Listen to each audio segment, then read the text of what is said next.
How's it going, guys? Wow, we're back on day 17 of 100. We are still going through the ES6 challenges, and yeah, it's been quite the ride so far. A lot of things that I've had to try and understand along the way. I'm not gonna lie, like destructuring was a completely foreign concept to me. I had no idea that you could even do something like that, which just goes to show how much there is that you could still learn from. And I'm really looking forward to it, to, you know, seeing what we can figure out.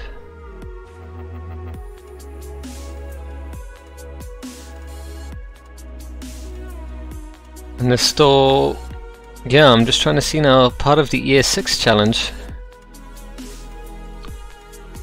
There's quite a bit that we still need to cover, and then the regex part is going to be is going to be interesting to say the least. I'm not sure how I'm feeling about it, but it's just something we're just going to have to do, I think. Just like do it, get it done, and then it's kind of done, kind of thing. Oh dear. I just want to get a few things set up while I'm at it. Make sure that I'm ready and all that.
Do I have everything set up? I think I do. Let me just go ahead here. See what we've got there.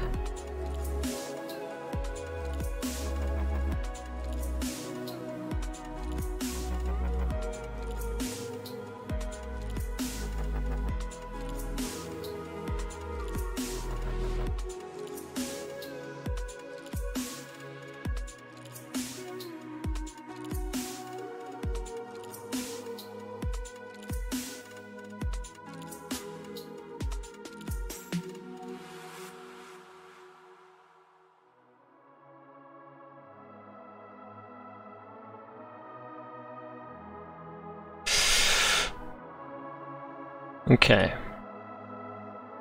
let's see what's in store for us with the rest of this curriculum. Pretty excited to get down here, I'm not gonna lie. The front-end stuff again, it's gonna be interesting, to say the least. The ES6 stuff, yeah, we're coming to an end slowly. It's obviously been way more complicated than I thought. The basic stuff is like, you know, you can complete it lesson after lesson. These things you need to actually sit and think and go back, and yeah, I don't think I planned for that. The regex stuff, that I think I'm going to struggle on, even though Christopher always says, ah, it's easy. We'll see just how easy it is when I actually get there.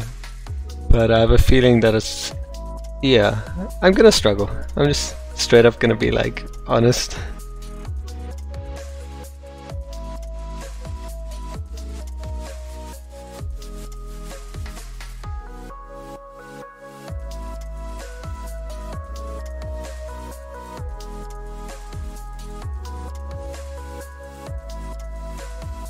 But maybe I'll be surprised. Maybe I won't really struggle. Who knows?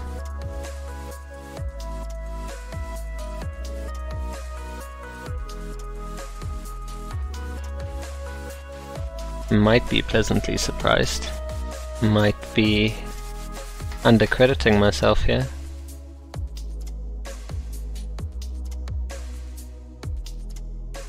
But that's something only time will really be able to tell, huh?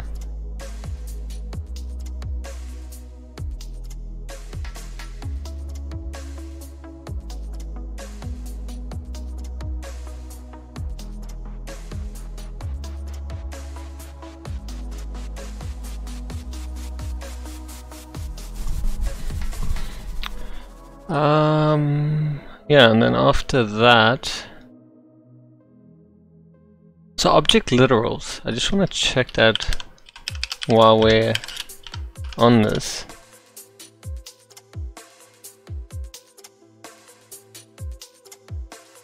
Just make sure we're ready for this.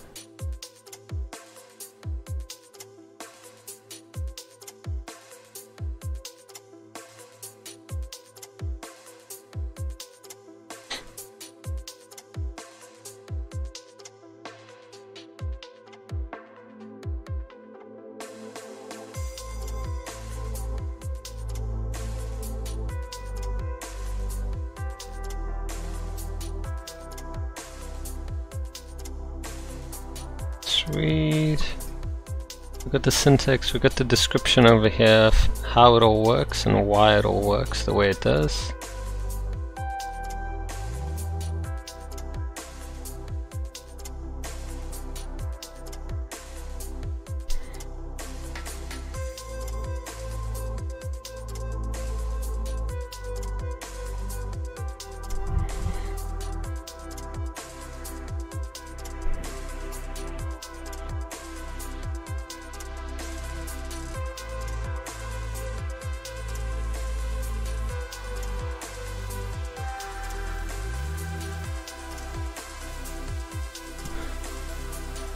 Okay, yeah, that makes sense. We got tag templates, which we did yesterday. It was very interesting how that works. And also I wonder why they add the spacing, like in between. Is that just to make it easier to read?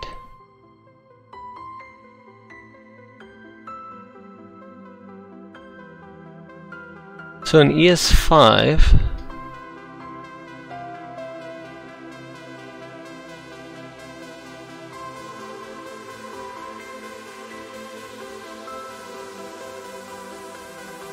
so much neater then.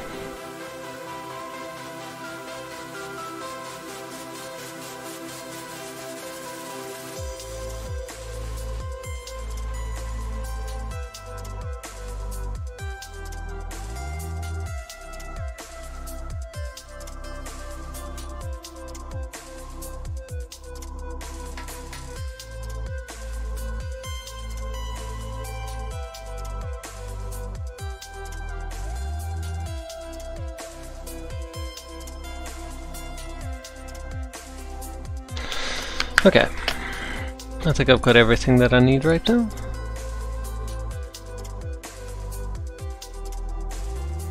So let's begin. Object literal declarations using simple fields. ES6 adds some nice support for easily defining object literals. Consider the following code. Get mouse position XY, X is X, Y is Y. Get mouse position is a simple function that returns an object containing two fields. ES6 provides a syntactic sugar to eliminate the redundancy of having to write X is X. You can simply write X once, and it will be converted to XX or something equivalent under the hood. Here is the same function from above, rewritten to use this new syntax. Get mouse position equal to X, Y. Ah. That is much neater. Use simple fields with object literals to create and return a person object.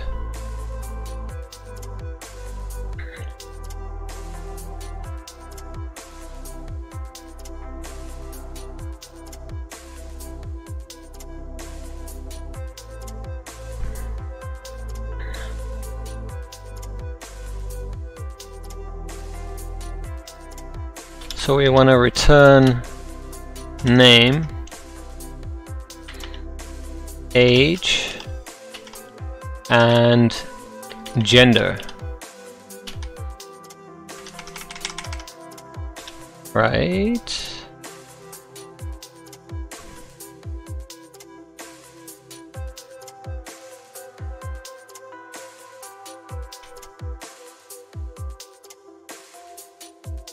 Wow, that is so much easier.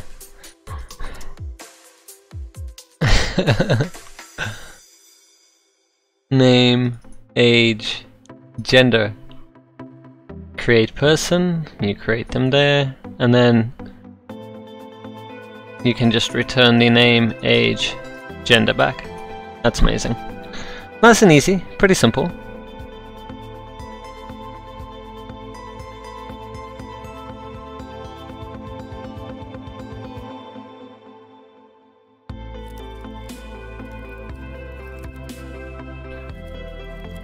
And we've also got concise declarative functions with ES6. When defining functions within objects in ES5, we have to use the keyword function as follows.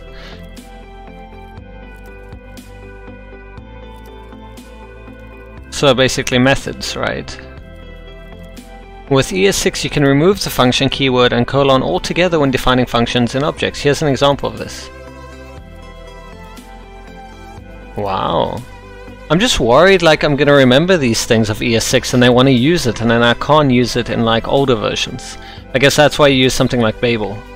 Was it Babel? Or was that TypeScript? I think...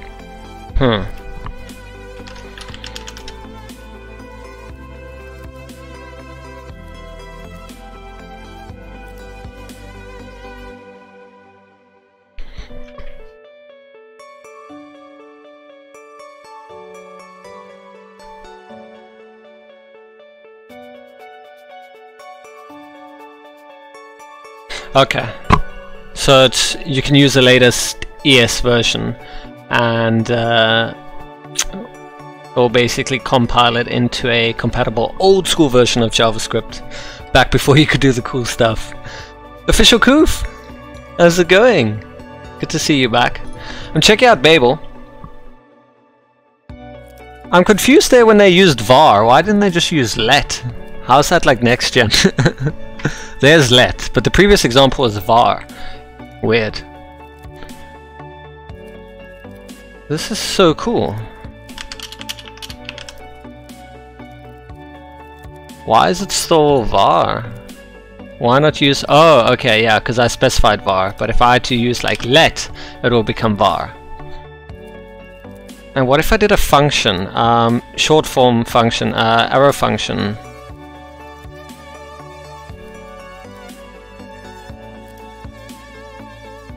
What if I did an arrow function? Could that be something that I could use?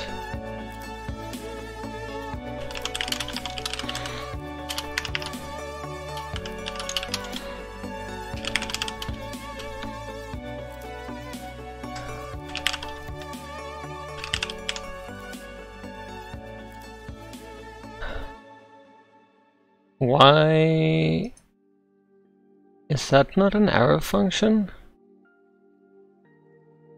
Oh, hold on. I forgot about that part.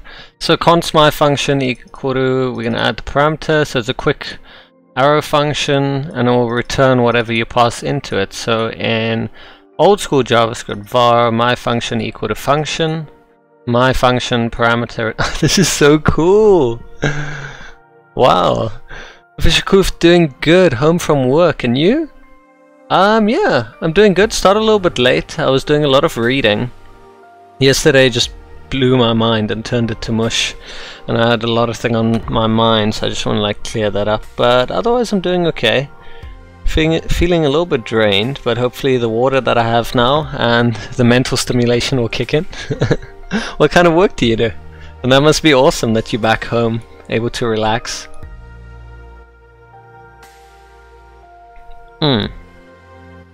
I like this. I really like this. Babel.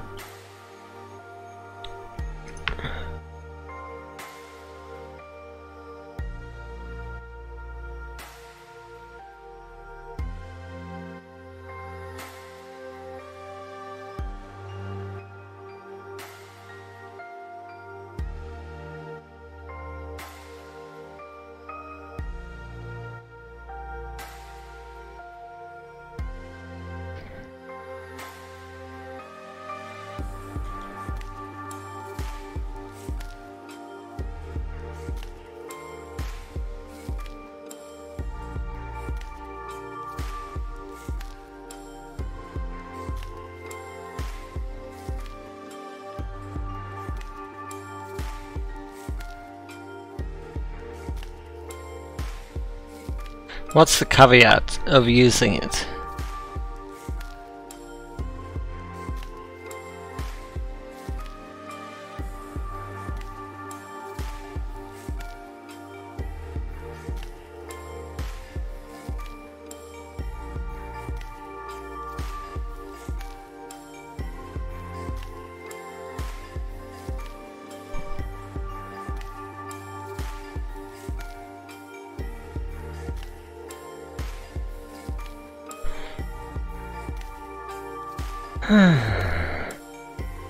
Yeah, I can understand that. I work with web and app development. Oh, that's cool. Isn't that a bit weird though? That's what you do and then you come home to relax and you watch a stream on exactly the same. Hey Virani, Babel is great for transfiling. Yeah, that's what I was actually looking at, because I was like, this is cool and all, but what if I really get into it and like an app, an older browser doesn't support it, and then like that gets my OCD all like messed up. And then I remembered Babel, and it's really cool how it did. I was doing an example. I wrote an arrow function and I saw how it returns it. So I mean, if you wanted true support, you could just use the old school way of writing in ES5, I guess, but then you don't really get the ability to write code so much more efficiently, I guess. You gotta like figure out which is worth it.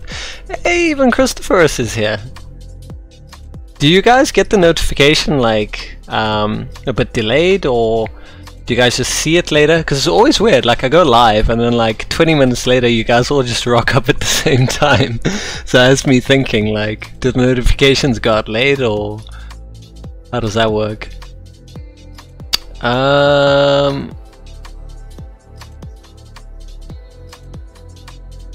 Never thought about that, but I find it relaxing. Okay, fair enough. I guess if you enjoy it, then... Or is it just the stuff that I do that's relaxing? I appreciate it either way, the fact that you're here. You can use many ES6 features without Babel now though, Virani? Yeah, I guess because of all the modern browsers, but I'm thinking specifically, you know, the older browsers and whatever else. I try to always think of including everyone, but I guess you can't always do that. Don't use notifications, just browsing Twitch from time to time. Wow, it's quite the coincidence. Very much the coincidence that the three of you happen to arrive at about the same time. Well, I guess the usual gang is here, so we should proceed. Screw IE. Yeah, it's just the unfortunate part is because it's bundled in default. And so many people use it. Well, okay, I say so many. Back then, like the old school population, when I used to work in this really small town in the IT sector, and like 90% of our clients all used IE. And there was a motor dealership that I was the IT engineer for, and they had this freaking crazy setup. Basically, it was Mercedes-Benz, and they needed this front-end DFE. It's called DFE, and it runs with Java, right? But the specific runtime that they needed, I'll never fucking forget. It's like 649, and that can only work with IE6. Now imagine you're in 2015, and you have to run this entire network of over 100 machines, and do your group policies and everything, and you need to support IE6. Ugh. That was a nightmare, as you can imagine. In 2015, supporting IE6 with that specific Java, it was awful. And I'm so glad I'm out of it, because yeah, I want to be part of a team that wants cutting, bleeding edge technology. Because having to just work with something just because the quote-unquote it works, they refused to upgrade to Windows 8 at the time, because they're all on Windows, some of them on XP, some of them on 7, and they were like, well, they don't see how it's gonna, you know, benefit them in either way. And they're part of that mentality of if it's not broken, then, you know, don't fix it kind of thing. So we had a lot of fun. Literally duct taping everything together. I'm surprised the place held for so long. But yeah, that's part of why I'm out of that. I don't have much love for companies like that, and I guess that's why I enjoy working for myself, having that flexibility to be able to just make things happen using whatever tools at your disposal. It's really great. It's empowering. Scary at times, but still fun. I need to come back to this at some point. I already have it on my ever-growing toolbar of things. I need to like add folders into this.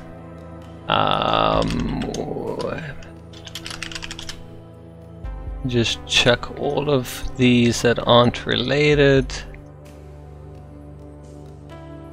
I'll sort that out in the next time. So we got the declarative functions.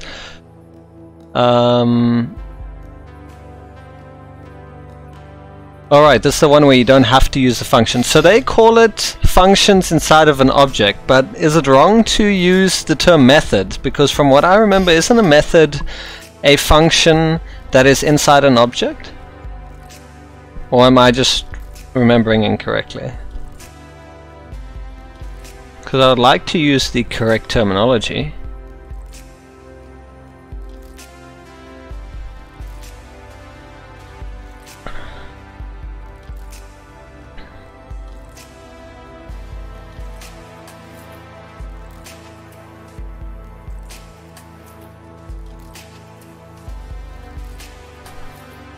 Yeah, so it is a method. Okay, so they're just calling it a function for the sake of calling it a function. I guess since they haven't taught us about methods, it'd be a bit confusing. When defining methods, and then some people would be like, oh, what is a method? Luckily I read up on that prior, so... Okay, so with ES6 you can remove the entire function completely. That's crazy. This was the part that got me looking at Babel, by the way, because I was like, whoa, no ways. You like completely remove that? What happens with, you know, older versions? Would be yeah, no, we can't do it that way.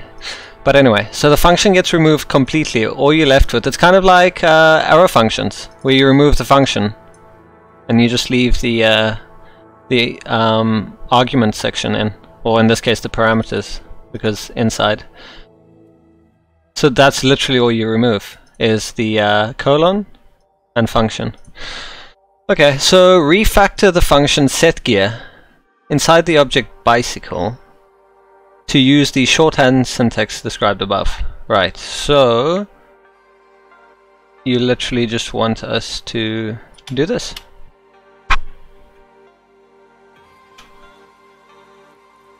That's crazy though, huh? And I like that they're teaching about refactoring, because it makes me go and look at my old code and be like, ah, I could have done this, could have done that. Pretty cool. Do you see what I mean now? Like, we're cruising through this, and then yesterday we stuck an hour plus. Oh, the difficulty curve. It's crazy. Virani, you say in before you can use arrow functions for methods, so you don't need to bind this, but this will be later. What? You can use arrow functions for methods, so you don't need to bind this. But then how would you use this? How would you define, like, whatever you're using? That's crazy. I'm not even going to ask. You say it's going to come later, so I'm going to wait for later. But that's crazy. Although now I'm curious. So if you did normal, like... So if we did it in their version, it would be my function... Right. This dot name, for example. Let's... Whoops, that's not name. I know it's not name. Let's say we had name and age, right? And you had this dot name... And you had this dot age. Did I do something wrong here?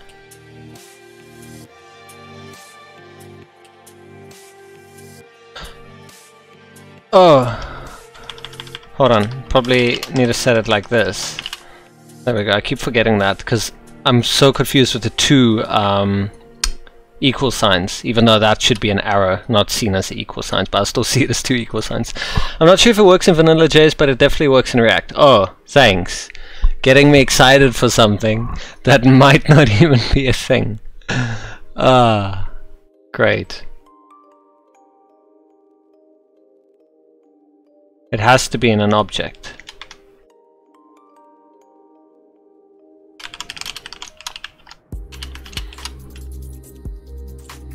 Okay, so that's an object now, right?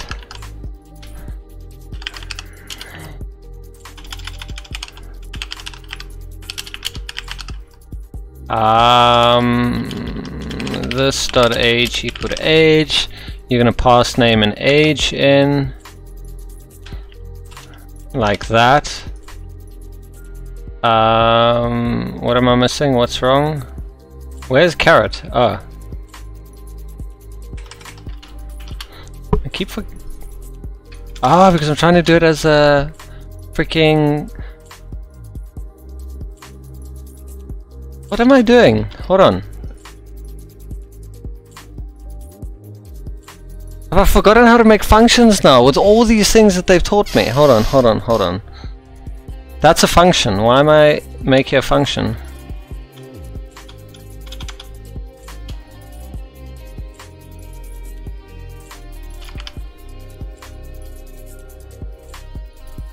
This is a reserved word. This is a reserved word. Now I've forgotten how to make objects.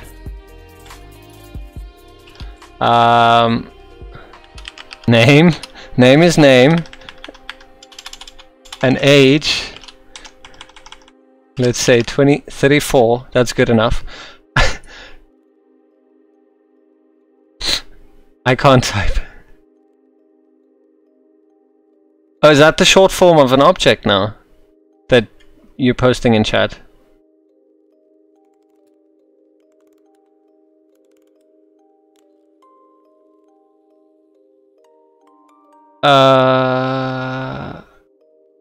Yeah, but that's for functions, though.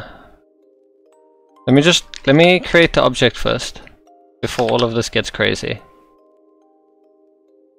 Now we can't use this, we need to use commas. Finally, we have an object, right? My object should return an object. Or it won't, because I absolutely broke it.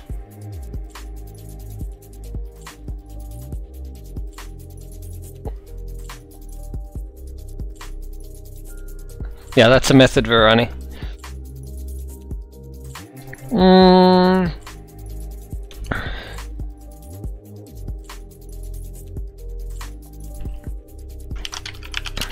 Hold on, don't help me. I need to figure this out.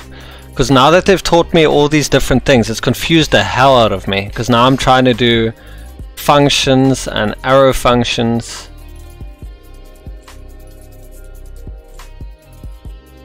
It should be constant my object equal to, unless it needs that, you have the name, and then you would have whatever the name would be.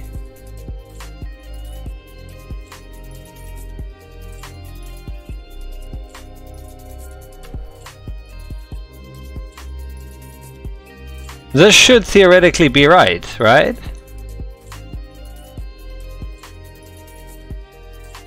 This is how you would create an object.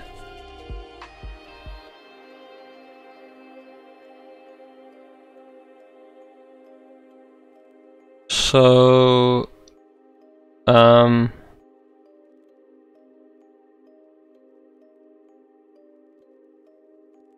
yeah. I'm pretty sure this is how you create an object, unless I messed up somewhere. And I'm using... Oh, wait. Name? It has name?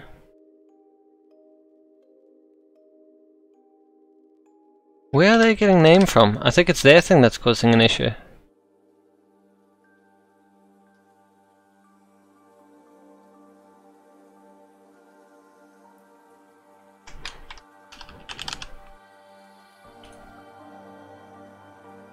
What is going on?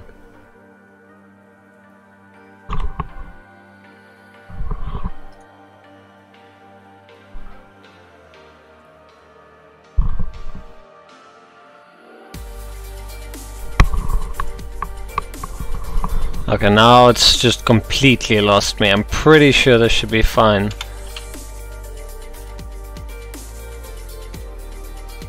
No comma on the last line, and we're not even getting errors.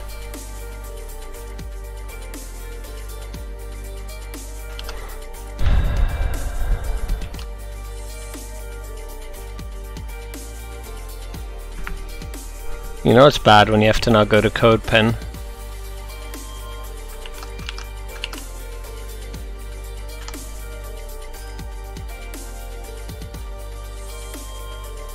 You see, it's their stuff. It's driving me crazy. Free Code Camp wants to drive me crazy.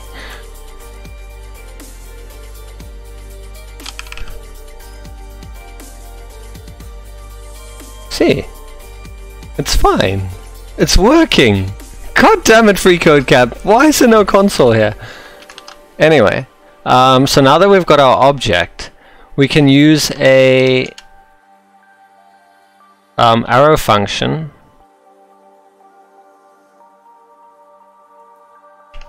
Let's say set name.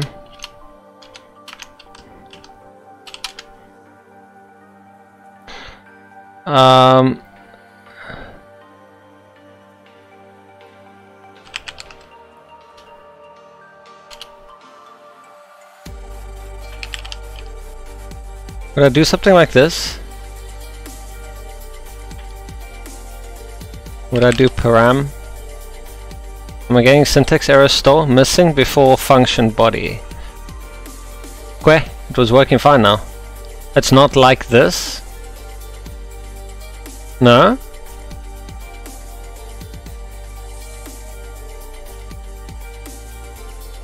Look at the chat.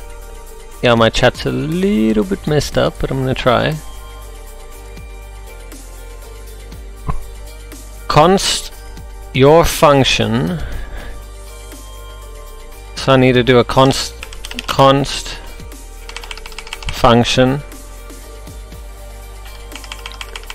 equal to parameter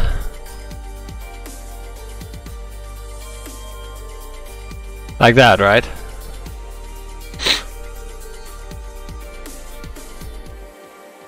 I assume it's like that.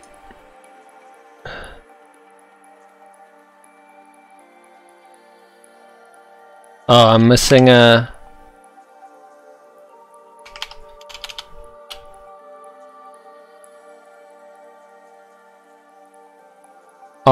missing after property ID.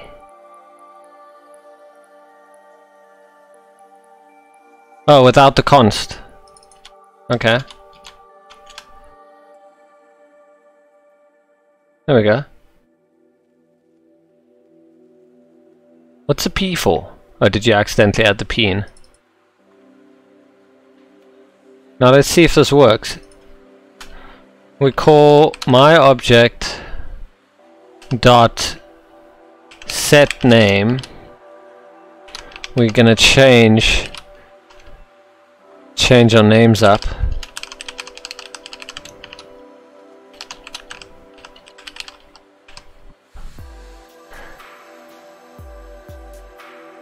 Virani, why aren't you defined? Why aren't you defined, Virani? Why can't you have your own variable?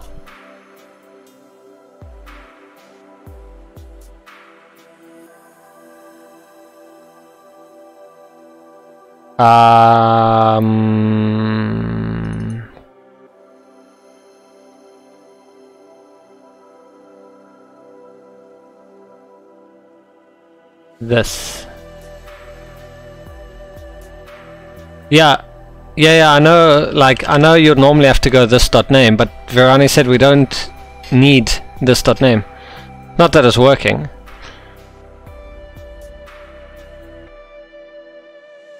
We need? But you said we don't. You said later on we can remove the need for this. Was that only in React?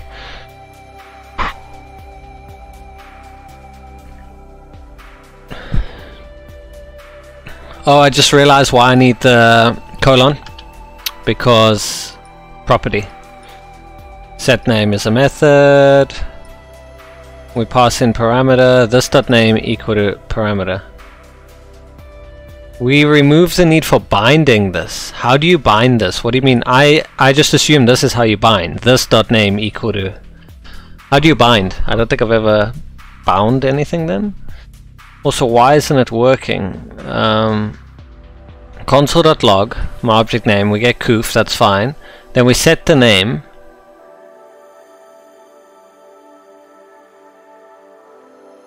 Virani, and then we log, but it hasn't updated. This.name is param. Am I missing something now? That's what we pass in. And we're setting it to whatever we passed in. What am I missing?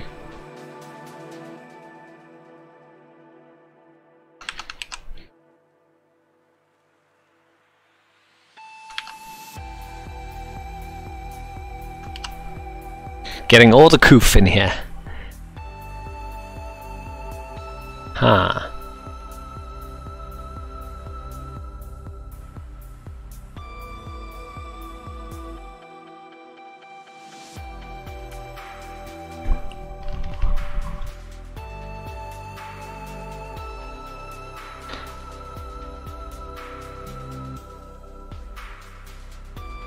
I'm confused. Do I have to use single quotes? Because earlier it complained about double quotes.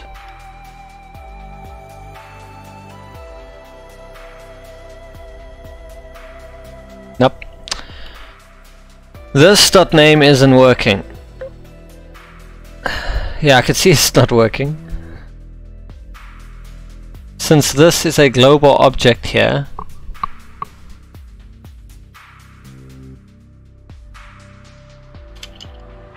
wait, can I do name equal to param? Nope. You could also just write set name without the colon. Oh, you can. You can try to nest it though. What do you mean by nesting it? Also, why isn't it working?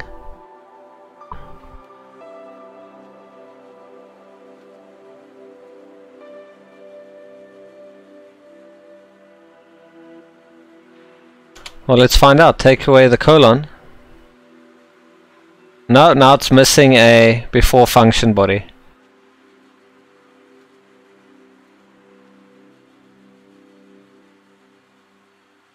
Oh, is it because there's a space now?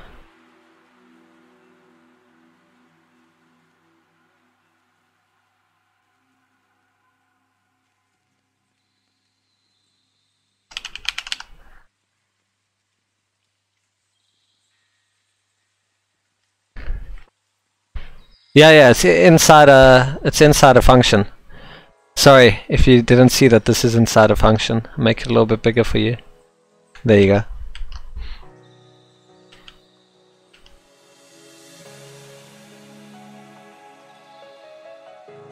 You said something it's because it's global, so I'm confused. That's the method inside the inside the object.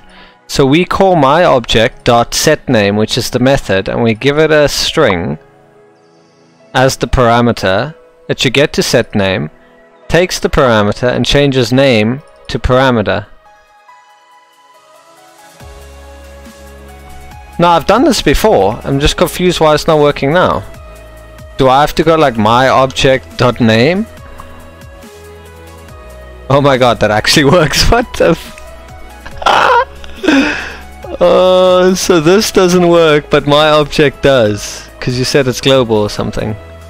It doesn't even error out, it's just quiet, it does nothing. But when I change it to my object.name, then there you go. Because this is a window. No. This is not a window, what are you talking about?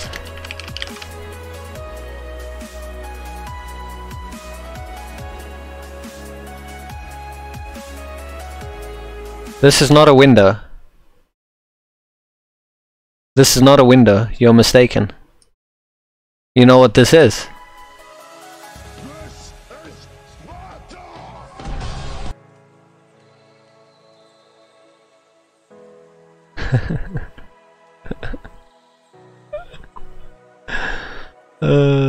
When you just write a method, this is my object. Right? When you use arrow function, this uses context above. Ah.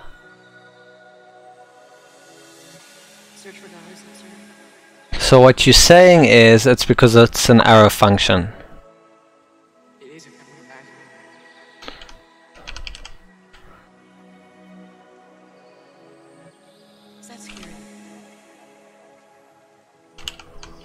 Can I do it like this? How do we change this back now?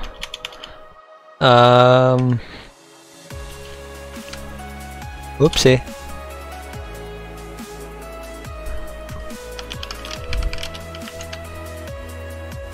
I need to now set this back into a function. So a function... Oh god, it's confusing. Should be like that. But it's not working.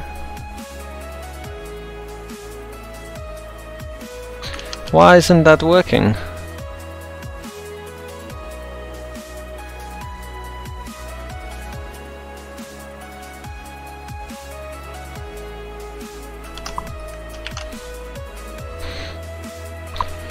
Closures, this and oop. And what do you want me to look under?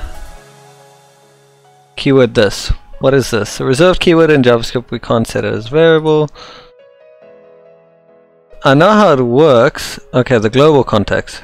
This is not inside of a declared object. This is the wild, is in the wild. It refers to the global object, which in the browser is the window object, right? Every variable that we declare in the global scope is attached to the window object. Okay. I got you now. What is this? What are this? What are this? Crumbs? Crumbs.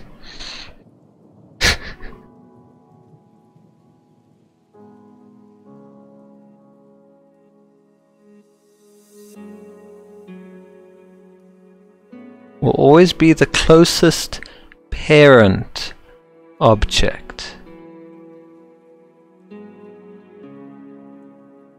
So this will refer to as person. But if it's inside something,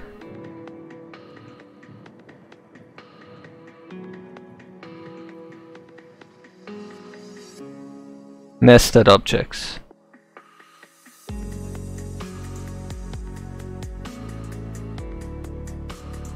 Okay. Okay. So this is referring to set name. Am I getting that correct then? The function. When I say this, it's referring to this, right? You just got to the... I thought I got it! Did I miss that part now? But is that correct in saying that this is referring to set name and not my object?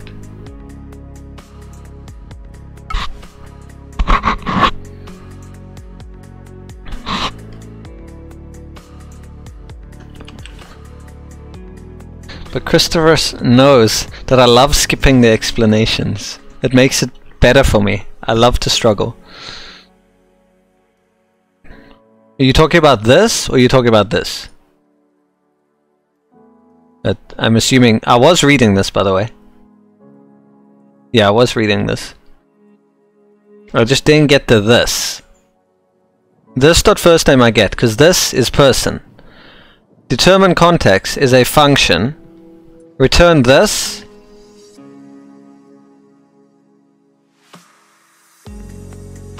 But it's not telling me what this is.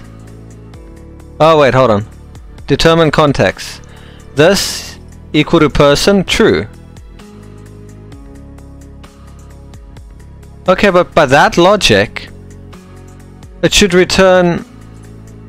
By that logic, it should return my object, because we're only one nested. We're not nested in a nested. Oh, you're saying you can't use arrow functions. Right, this would have worked, but we used an arrow function. Right. Okay, go back to your course and do one on arrow functions, because this doesn't help me. You're like free code camp now. You're like, but the one that actually matters, there's no arrow function here. Unless you have it somewhere else.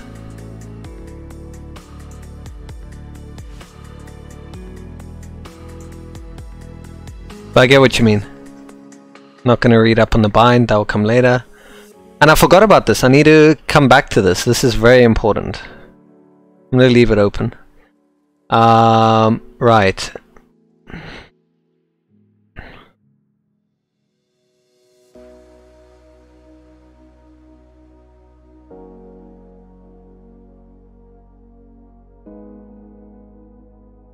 Okay, what is wrong with my...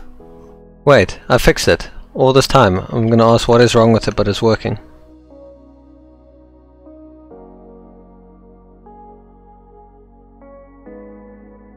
There we go. Okay. Finally, like decades later, we figured out how this works. So arrow functions don't help us here.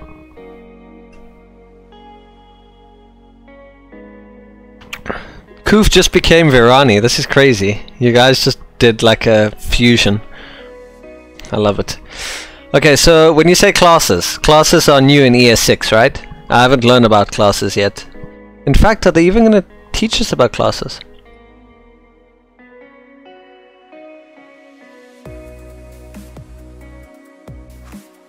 There's no classes, guys! No! Where are classes from then? I would have thought that's ES6, right?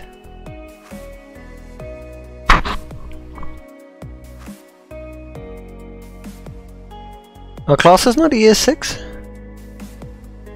It was introduced in ES6. Then why haven't they covered classes? Is it just something missing? Oh, hold on. It wouldn't be the first time they've missed something. They promised there would be promises, and classes, they lied about 2 things! God damn it! So it's not just promises they forgot about classes too. I'm sad now. Is there a part on OOP?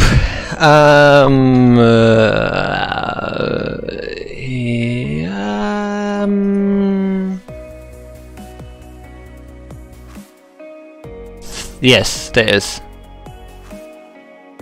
So we know about a method. Oh, that's cool. We know about a constructor.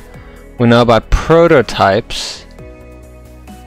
This is gonna be bad if there's no classes, because I know a lot of people use classes and I don't even know what a class is yet. There will be classes. There should be classes. This is free code camp. You have much faith. There must be classes. There are no classes. There are no promises even. Oh, the best part, Christopherus was doing a project and it needed you to use promises, but they didn't teach you about promises. It's the next lesson. No, that's regex. Oh, god damn it. I was looking for classes. There it is. Use class. Oh my god, this is exciting. We're gonna learn about classes right now. Sorry guys. So they didn't lie about classes. So the only thing missing is promises.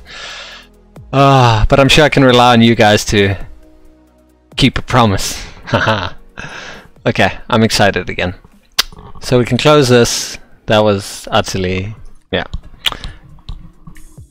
What do you... Hey! It was right here all this time. Oh, we're on it! We were on it. We just didn't read this lesson because I went and did something else. Let's reset this lesson because I don't know what's going on.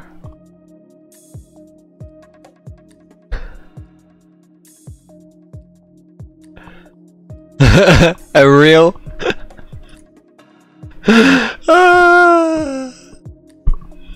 I get carried all over the place, huh? So we have classes right here. This is exciting! I don't know how classes work. I heard about classes in C#. Well, any of the C languages. So that's the only place I know of classes. Use a class syntax to define a constructor function. Oh god, why do you have to say it like that? Is that the only way you can use class? Is to define a constructor. So constructors are our objects, right? So basically you use a class to define an object, function. That's what they're trying to tell us. Okay, hold on. Let me write this out for me. So method equal to function inside object, right? I'm not sure the curriculum structure is good. Wow, that's why I have you guys. And then class equal to, what is a class? If a function is inside an object, what is a class? They're saying to define a constructor function. So is this function that creates objects? Am I wrong in saying that? You need to understand basics of OOP. Well, they covered some objects in the basic stuff. I understand how objects work, like how to create them, access them and stuff. Class is syntax sugar, so like arrow functions, syntax sugar, for constructor, function and prototype. Okay, so I know about new. Let's go to my hideous code. I did this once upon a time.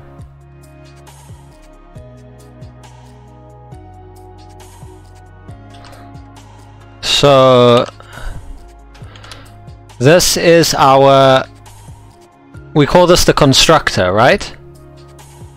And then I go new, wait, let, I was gonna call it coof, but shame. Christ building. Sorry, I can't be capitalized. So Christ building equal to new res building. Can I just pass a name and nothing else?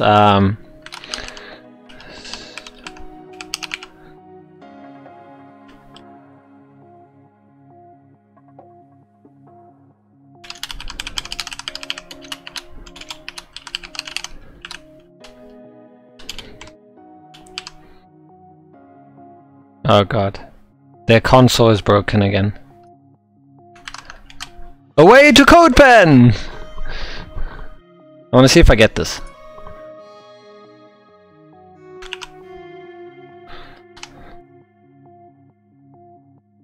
Is that gonna work? Christophorus is not defined. God damn it, Christophorus, why aren't you defined? Why can't you be defined? Oh, I'm getting so tripped up by calling a variable. Base cost is undefined. Oh, so it actually wants, oh, because I didn't set them as optional. I could avoid this by just going 0 build time equal to 0, just have defaults. Income rate equal to like 10. Will that work now? Base cost dot slice is not a fun. I was slicing things? Oh, because I have an array. Okay, what can I do to like just get this working? Res B is not defined. Okay, can you also go? Thank you. There we go! We have a Christophorus who's level 0 and makes 10 Christophorians for us. Sorry, okay, now that we have this is a constructor, right? This makes little baby Christophoruses, right? And that's how you make a little baby Christophorus, by using the new keyword. That I knew. Right? Constructor. Well, what's a prototype? I just need to understand, what is a constructor, what is a prototype? I have a prototype. Is this a prototype? Oh god. The underscore one, yeah, I've seen that. It looks so hideous. So proto, the underscore one is classes, right? You could at least link me to the section. Do you know how to do that?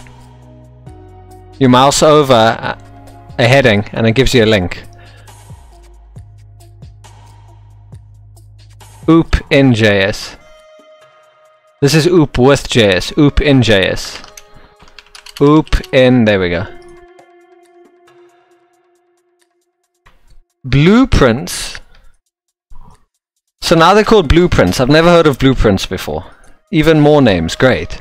So blueprints are called classes. Objects created from classes are called instances. Has this always been a thing now, or is this new to ES6? Because I've never heard of blueprints or instances. I know about prototypes and constructors. Okay, constructor function. Imagine we want to make a few house objects. They will all have bedrooms, bathrooms, yeah.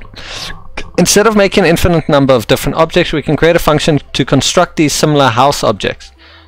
These are called constructor functions. Okay, so my thing is a constructor function. So this is a constructor function, right? And then you've got a new. The new keyword must be used with constructor functions. New creates an empty object, sets this in the constructor function to be that empty object that was just created. Okay.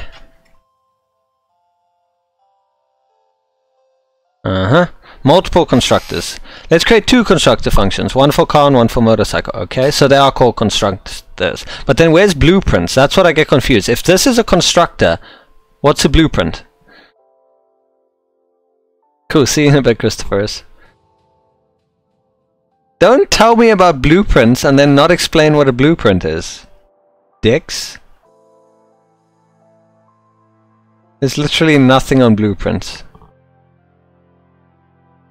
Was that you who said blueprint, Virani? Oh, you're such a toss. I can't believe that. So you're trying to confuse me. See, even Koofa's never heard of blueprints. I'm not the only one. God damn it. I'm lost now. Where am I? There. Instances are a real thing. I don't know about that. Koof, are they a real thing? I need a second opinion. Are instances real? Do we believe in instances? Okay. Yeah, I understand why it's called a blueprint. It's just, there's a lot of terminology that I don't understand. Up until now, I didn't really understand what a constructor was. That's why I'm asking, because I'm getting confused. So that's a constructor. If we build something and we give it a basis, that's a constructor. I get that. Then, what is this called? Does this have a name? When you create a new object from the constructor. Does that have a name? Is that just the object? There's nothing special about it. Oh, wait, that's the instance, right? Okay, so that's the instance created by the constructor. So the blueprint is... Wait, so by that logic, you're saying the blueprint is basically the constructor... The constructor is the blueprint, because it makes blueprints for the thing you're trying to create.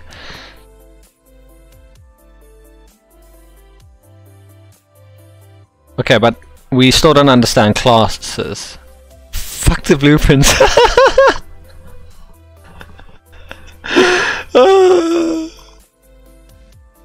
Objects created from classes. Wait, are you telling me this is a class and not a constructor? I'm so confused. Class is just a schema for...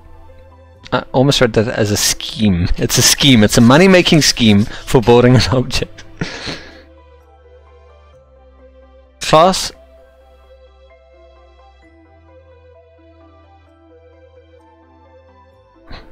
Okay, so I get that's a constructor. Just explain to me what a class is.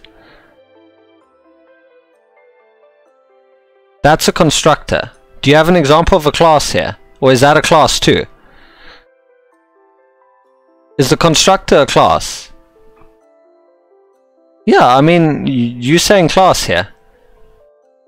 Blueprints are called classes. Wait, there's a difference between JavaScript class and OOP class?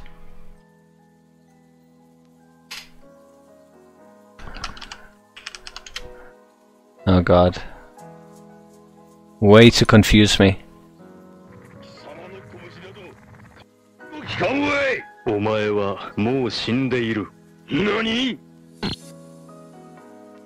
So lost right now.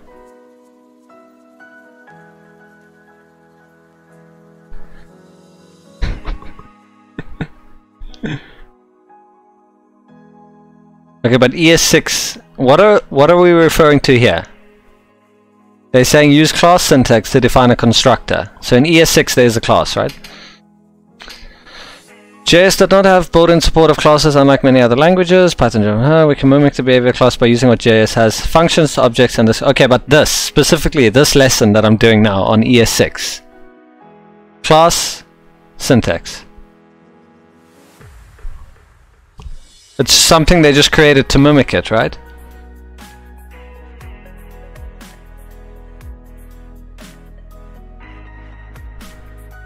Oh, I just realized something now. I probably should have just read the lesson, you know? It would have been that much more simple. than trying to look at your thing and understand what is going on. I just realized what it is. So class basically replaces a constructor, or rather the old way that you used to define an object. You use class instead of that, right? Can we just agree on that? Am I correct?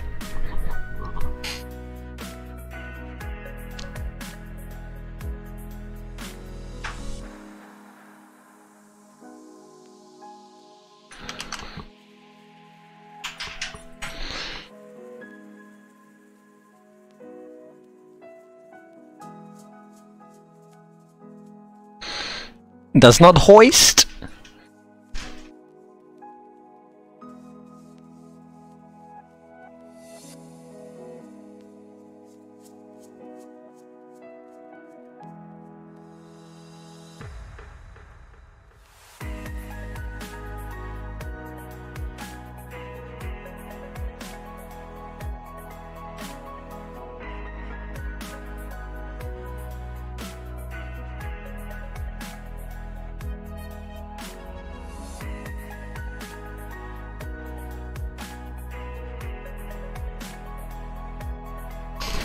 I'm still waiting for the you know, I'm just sitting here like an idiot. I'm like, still waiting for Veroni's explanation of class. Expecting it to come in text. Meanwhile, you just linked it to me and I've been reading it.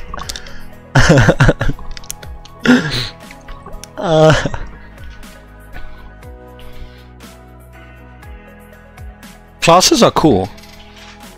I wish we had them to begin with. It makes things so much easier. Wow.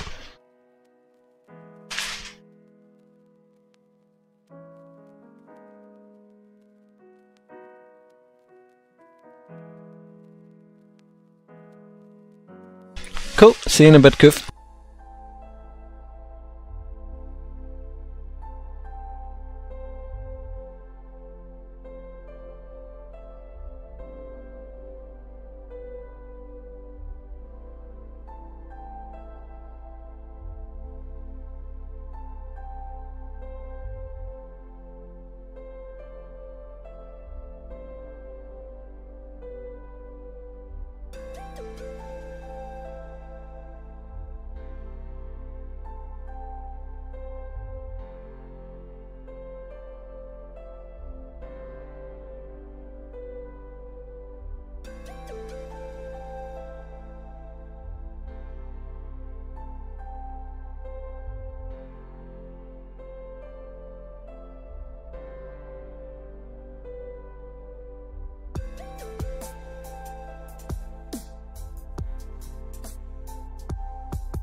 So I see the instantiation is exactly the same for ES5 or ES6, with or without class. You still do the new and then the keyword, still the same.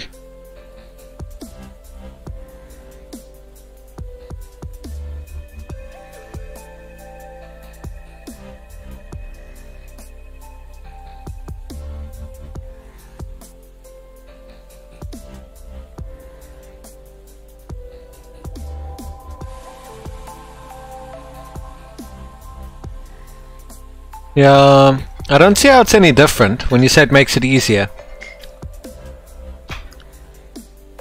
I mean, it looks neater and easier to read, but that's about it. You literally added an extra line of code in. Before it was just function, now it's class and then constructor. Unless I'm missing something and there's some cool stuff you can do. It just looks like more line of code. But I know I'm gonna look down and read more. Just in that example.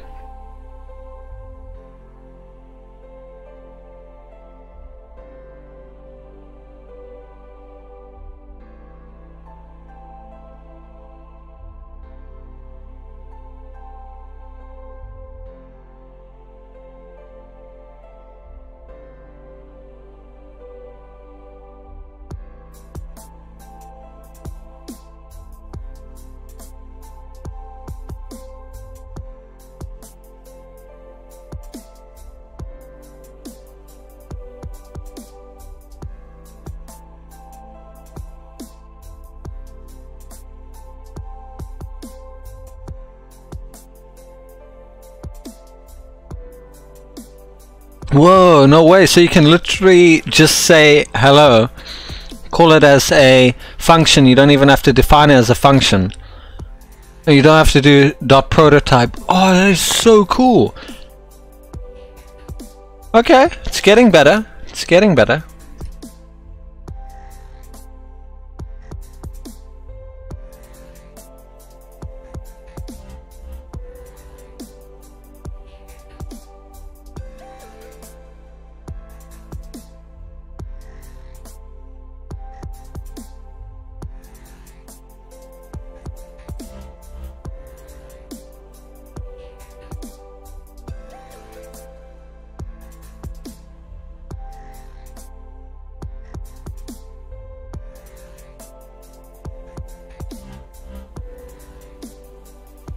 I love the reactions on how cool stuff is. Thanks. It is though, it's just amazing how much changes. I understand why you said I need to understand how objects work, Virani. Which I do, because you need to understand how they were before versus how they are now. The first example is obviously not that great. There's more lines of code, but it's what you can do afterwards that's incredible.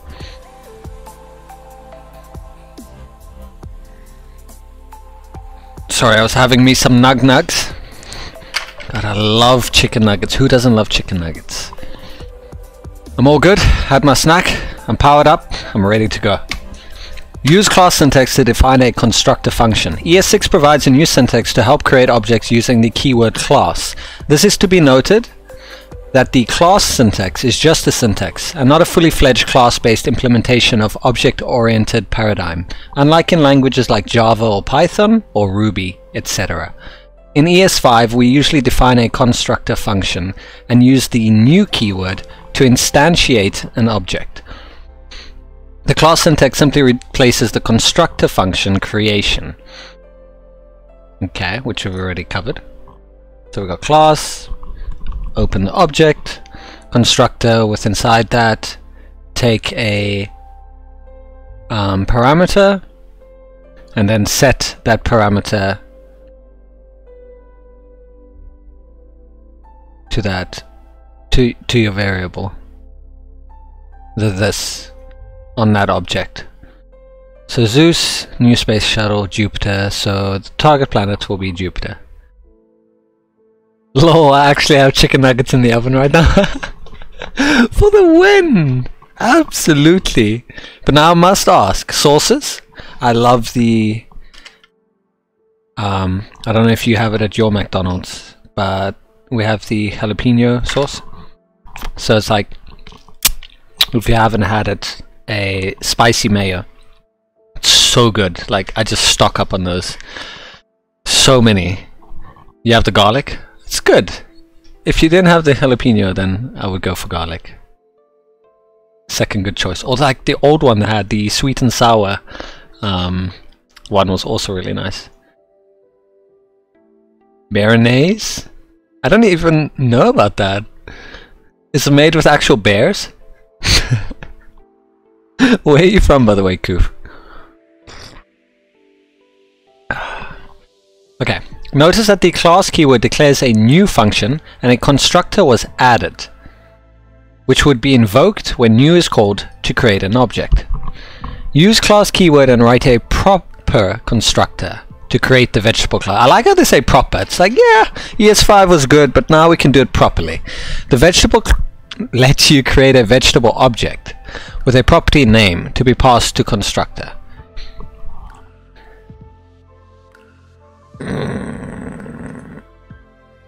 Isn't Vegeta's name like originally translated vegetable?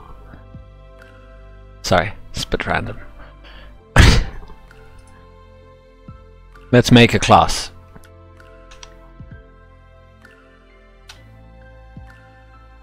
I always get confused when they say alter below this line, because if we're creating a new one, that should be class up there. Why is it a function? Why would you create a class in a function? Because you call make class and you pass something into it.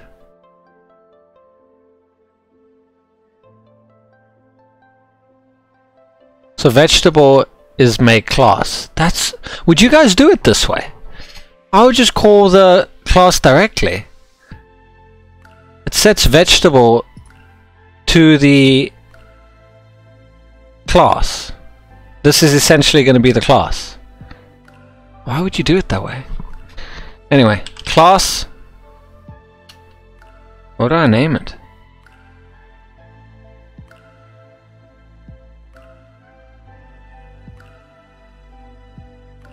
I could call it vegetable. Can't I? Because it's local scope, right?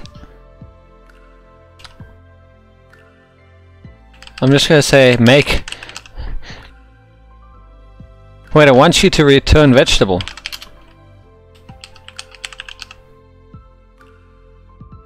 And why is the variable capitalized? This is not camel case. They're confusing me. So class vegetable. Constructor.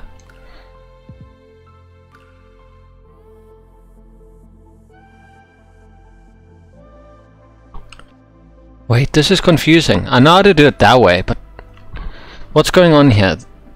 They're setting vegetable to make class, and when you call vegetable, is a new carrot is a new vegetable. I don't understand it. Vegetable make class. But where did you put... Where do you pass the...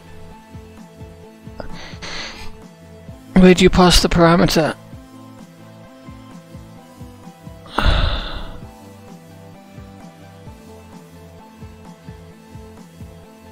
Guys, I'm a little confused, and I hate when they do this. They give you an example, and then you expect that you can figure it out, and then it's completely different, because now they set the class to a variable.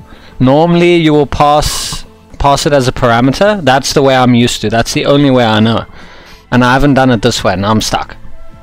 And the example doesn't really help. I don't know why they do this. It's like, I only know it one way. They haven't really even taught it to us. And now they want me to do it a completely different way that I haven't even done before.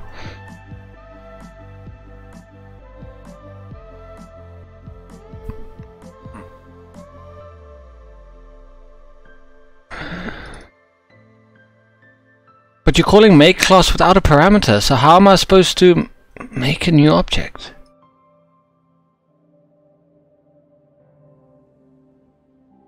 Oh, because there you're passing it. Vegetable carrot. So it does take a parameter.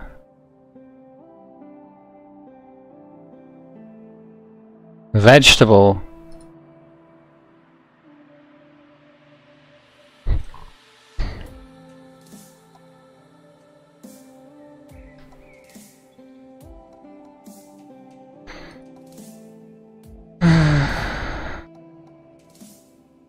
I'm gonna call it veg. This dot veg equal to veg. I'm probably gonna need to return vegetable, aren't I?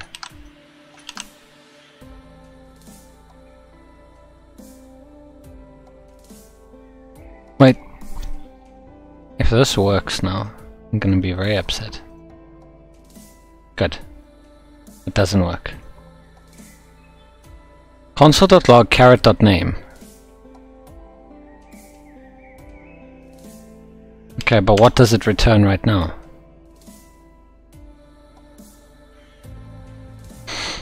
This is some next level stuff.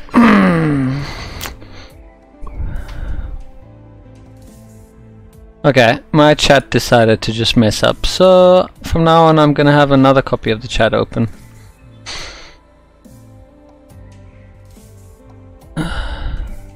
Sorry about that, guys.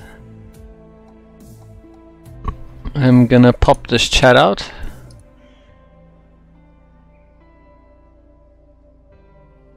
Come with me, my friend.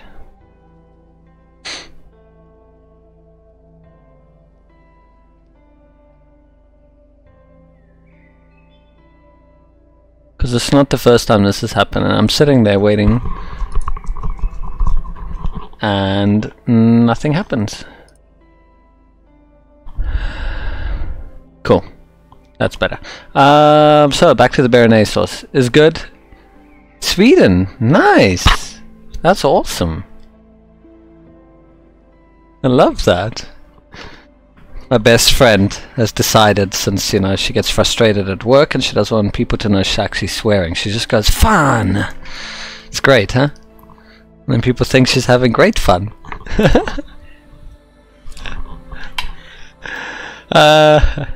Classes are capitalized, as well as constructor functions and instances. Well, it's an easy example. Just write as in example. Classes are capitalized.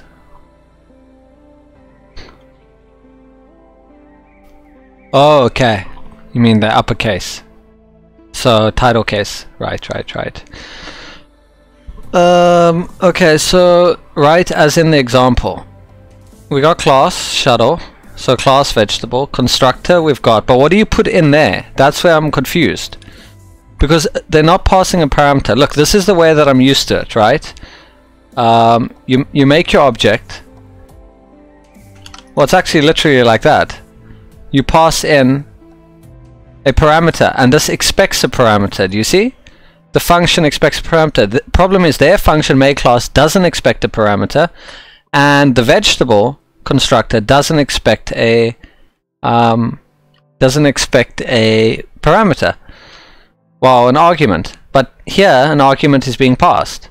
Caret. So how do you deal with that? I'm not used to doing it this way, where you set the class as the variable. I'm used to doing it this way.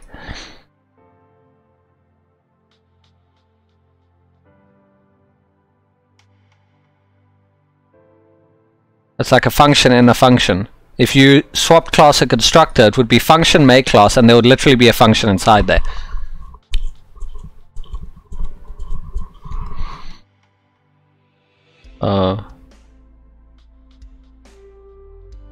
Constructor expects constructor parameter.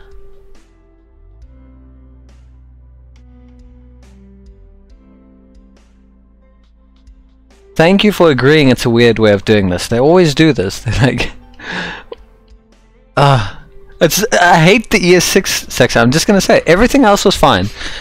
Past that, maybe it gets better. But every time they've done this, they say like, hey, you can do it this way. By the way, you're gonna do it another way.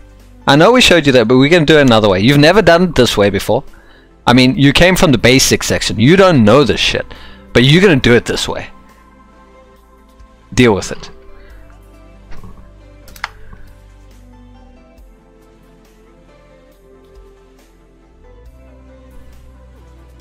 Okay, so let me go back to what you're saying.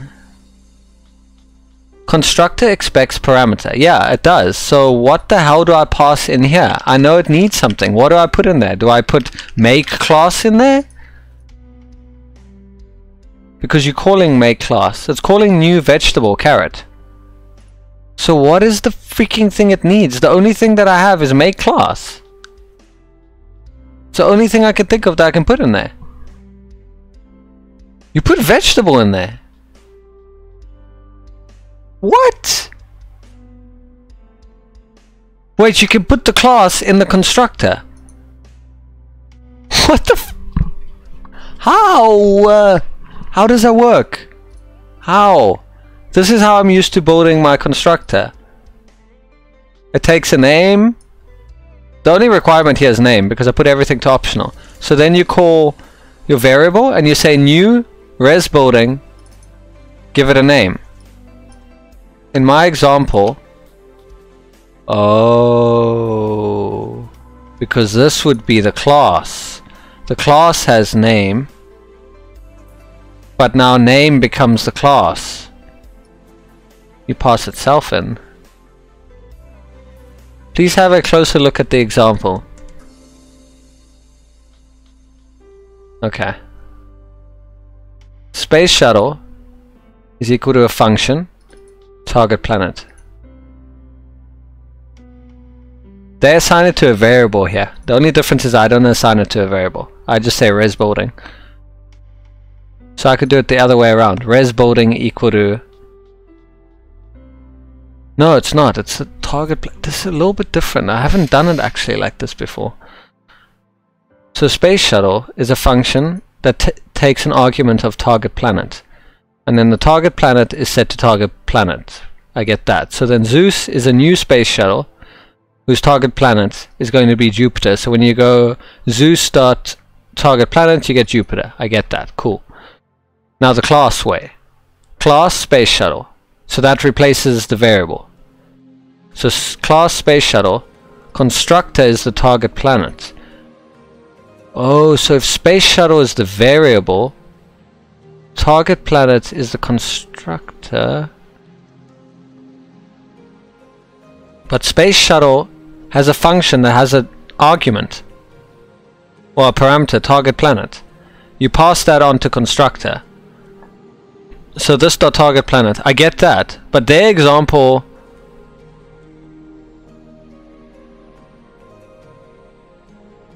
vegetable is make class, just like space shuttle is function target planet.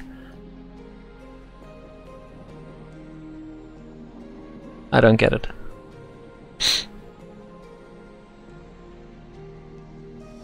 Please compare the two examples with class and without. Constructor is a whole function from above. You need to pass target vegetable to constructor. I get that, but this just feels like it's a function in a function. The previous example, space shuttle, is a function target planet.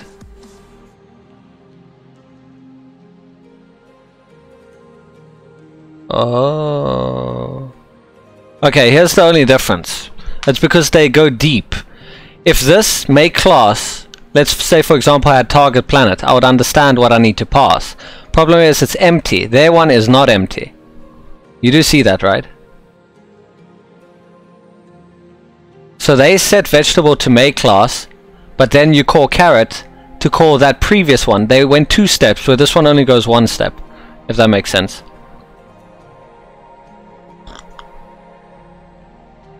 Yeah, I know what it replaces, but look, there's a parameter here. If we're comparing that to the make class function that doesn't have a parameter,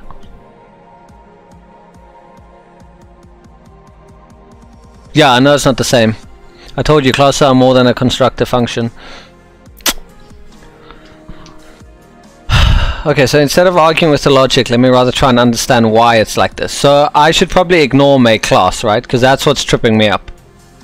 I need to focus on the class is a vegetable.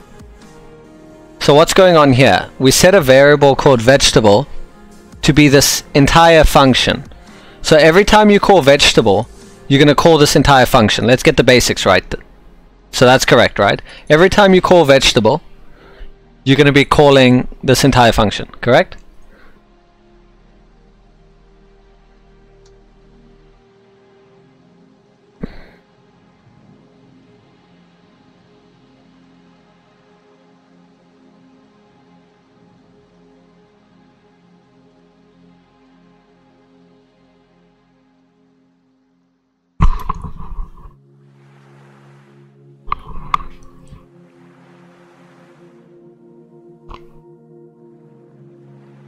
I'm not sure why they would want to wrap class in file. That's what I'm telling you. That's what's confusing me. That's what's confusing me. That's exactly what's confusing me. Because I'm looking at make class and I'm like, where the hell is the parameter?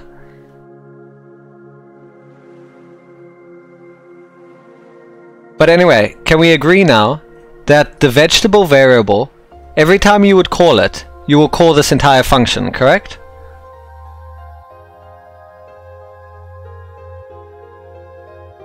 I just want to understand it in steps. Okay, cool.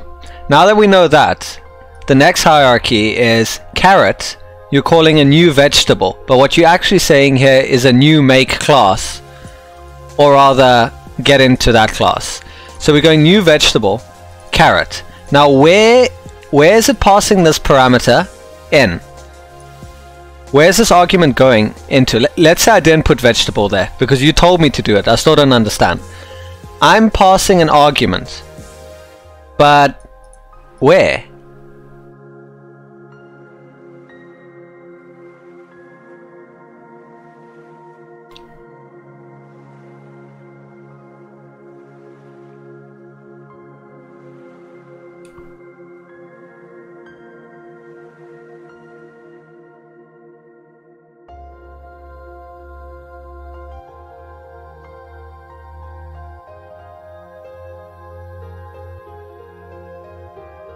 That's where the parameters go. First name, last name. That I get. So when you call a new student, you pass in the first argument, which is first name, the second argument, which is the second name. Perfect. I understand that. Marvelous. 100%. I get that. Makes perfect sense. Come back to this constructor. Huh? What do I...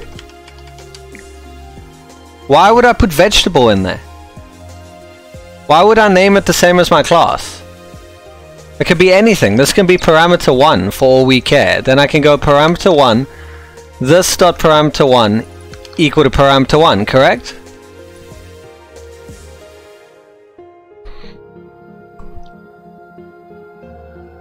Okay, cool. Yeah, I get that. So I'm expecting one parameter and it's going to pass caret. But it wants me to return vegetable. As in, return the class? Because now I've never had to return a freaking class. I wouldn't even do it in a function. What does it want me to return? The class? The constructor? What am I really returning?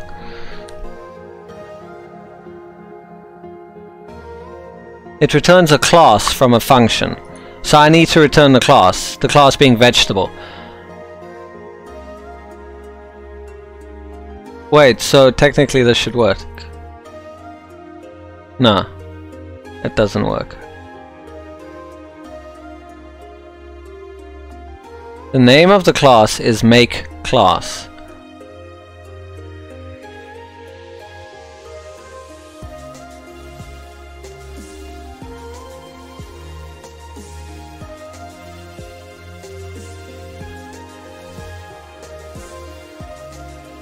This dot name. Oh, I probably should look at the requirements as well, hey? Use class, keyword, and write a proper constructor to create a vegetable class. The vegetable lets you create a vegetable object with a property name. Okay, so it wanted name. So we needed this dot name equal to name. Parameter can be anything. This dot parameter 1. Wait. This dot parameter 1 equal to name.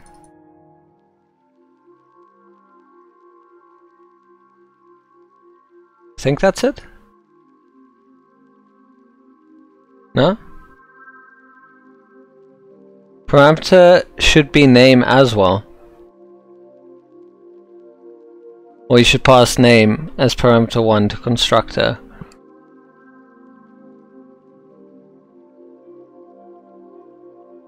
Wait, this dot name has to be, that's on the object, right? And then you're setting to what that's going to be.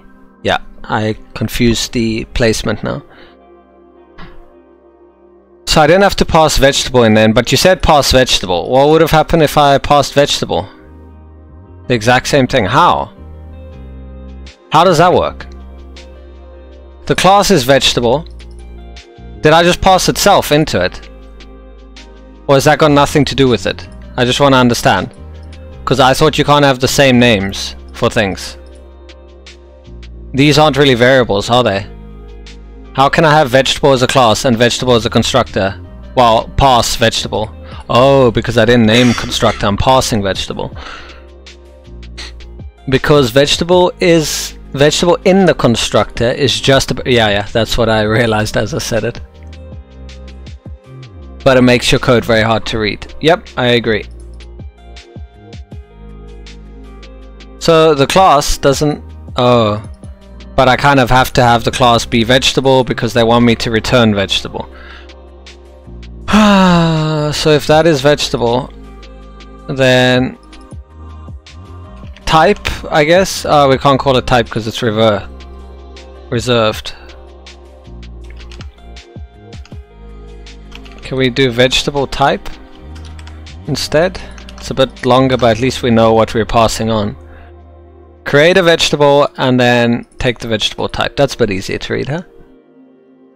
Just call it name and forget about it.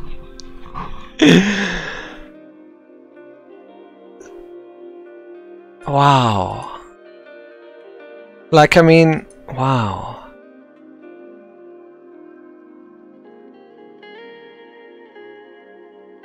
Why don't you just do it like this? Why wrap it in a function? Like ES6, class student, new student.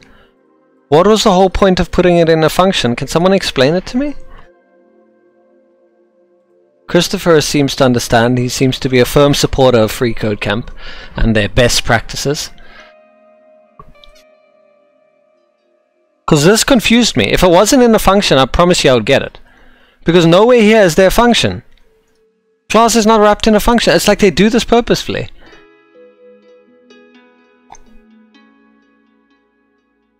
There's no point to put it. There must be. Come on, this is Free Code Camp, the place where you learn as a beginner to be the most incredible programmer ever. I mean, I bet Elon Musk came to Free Code Camp. Just has to be. So if they say it has to be this way, there must be a reason. We can't overlook it. It's just probably a way for Code Camp to make this editor work.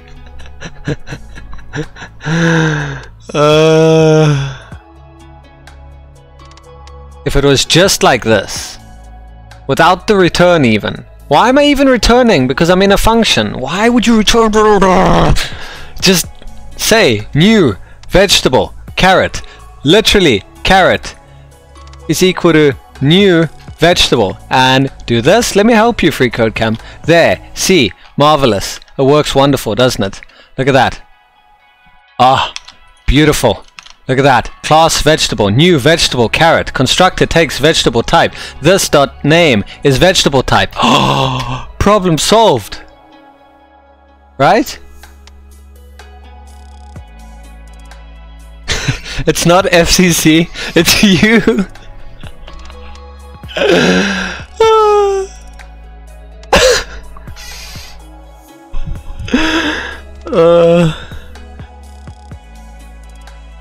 Why is it always that on my streams the Germans just, they love to point out that I'm just overcomplicated. The Germans always have it simple, it seems. Then again, they did create Audi.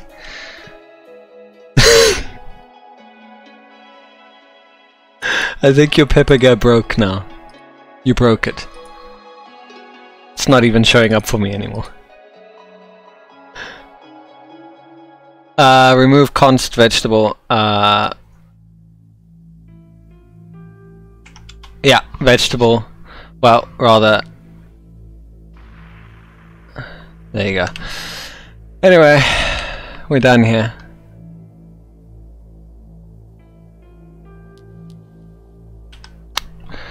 We can move on. I can't remove the whole line. We will fail. Do you want us to fail?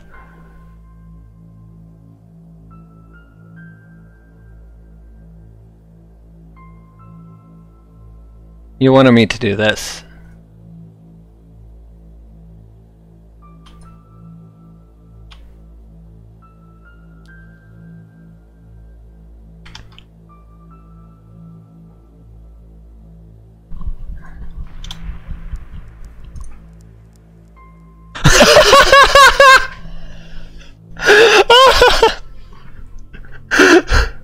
We actually passed the test by removing the ridiculous function. Oh, this is brilliant. This is amazing. They're like, don't change the code. Fuck your code. It's too complex. And Christopher says, I overcomplicate things, but they go and wrap it up in a function. Remove the function, it works. Oh, I know I would have passed. I tested it, I did pass. I was just going back and like trying this and wow. So they literally just proved to themselves that they added a function as an extra layer for no reason other than to confuse you. Today I learned that Free Code Camp goes out of their way to add extra layers to the curriculum to ensure that you are on your toes at all times. What would I do without you, chat? Honestly, what would I do?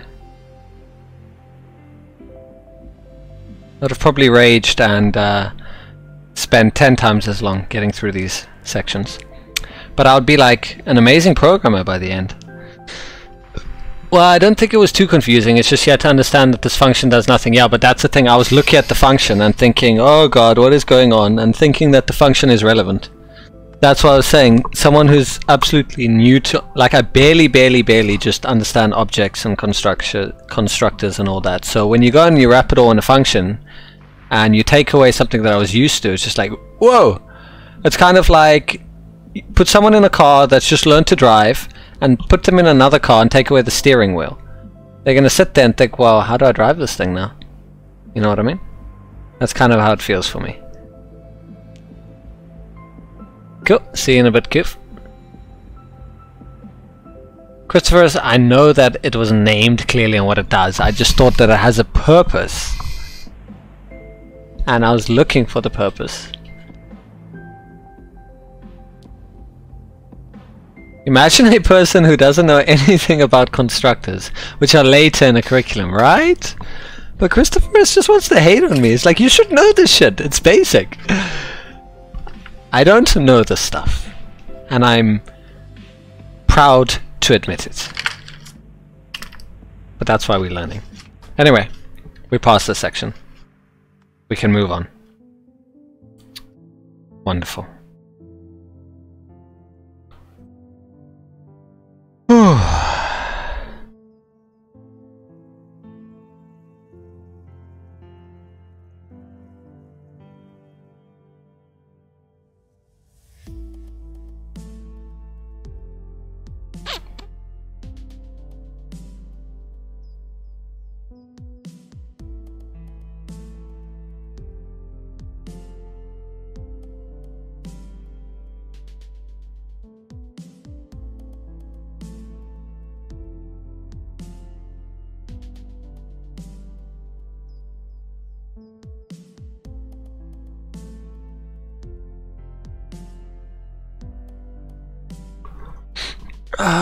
Okay, so getters and setters to control access to an object. Heard of this? I know that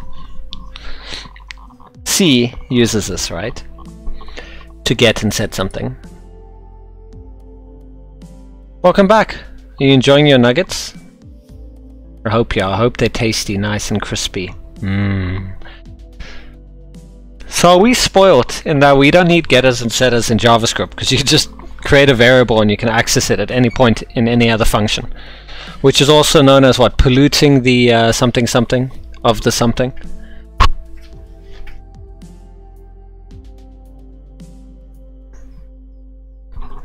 So you rather want to have everything local scope and then unreadable. Wait, not unreadable, unwritable, so you can just get it. You can obtain values from an object and set a value of a property within an object. These are classically called getters and setters. Getter functions are meant to simply return, get the value of an object's private variable to the user without the user directly accessing the private variable. Setter functions are meant to modify, set the value of an object's private variable based on the value passed into the setter function.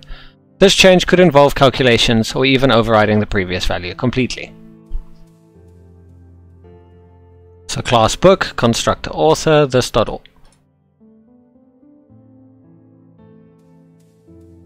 Okay, so we're going to have underscore author in our object. Get writer, return this dot underscore author. Oh, so if you go book dot get, no, book dot writer, I gotta ignore the get. Book.writer will give us the author.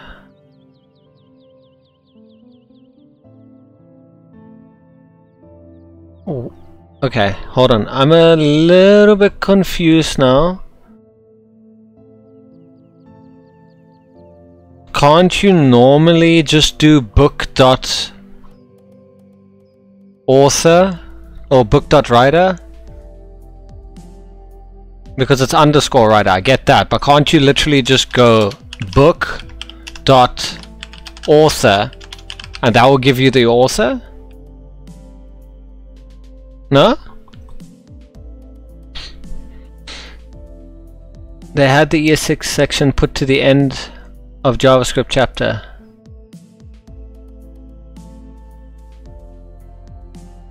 Wait, Christopher, are you telling me that I should do this at the end of JavaScript?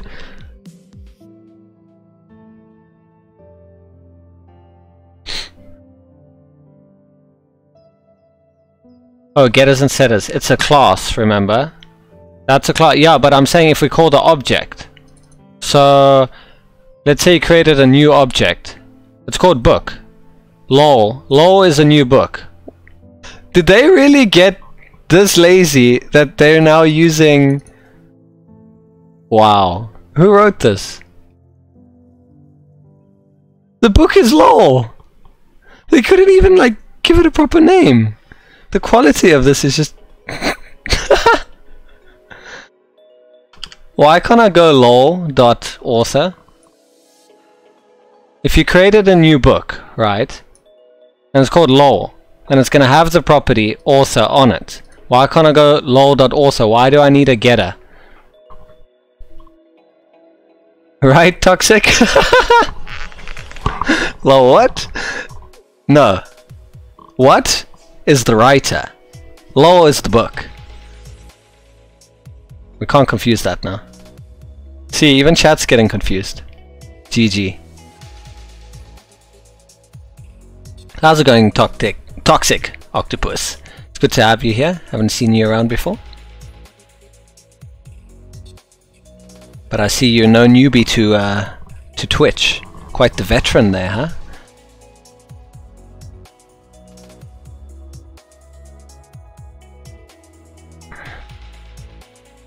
Oh, I just realized there's no objects in this case.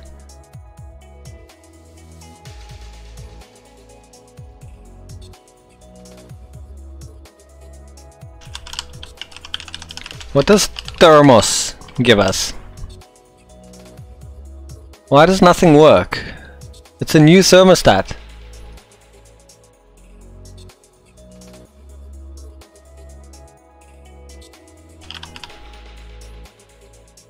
Why is nothing working? Why does the console not work? Is it broken? Oh, because they gave us... Oh, they gave us code that doesn't even work. Okay, well I guess I'm gonna have to test my theory after we fix the code. Use class keyword. I see again it's in a function, but this time we're not gonna get tripped up. Use class keyword to create the thermostat class. Okay, so class. You want me to call it thermostat?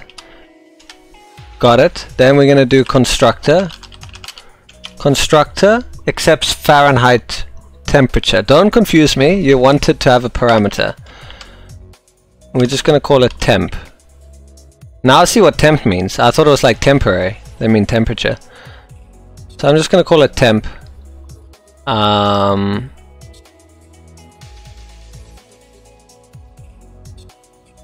can't remember now if I need to open... Yeah, I do. I need to do that. Then I need to set this dot temp. What do you want me to set it to? Oh wait, there's more things I need to do, don't I? Oh god. Do you want me to convert things? Create getter and setter in the class to obtain a temperature in Celsius. Okay, so you want me to convert the Fahrenheit into Celsius. Remember that C 5 divided by 9 times F minus 32 and F is C times 9 where F is value of temperature and Fahrenheit. Phew, okay.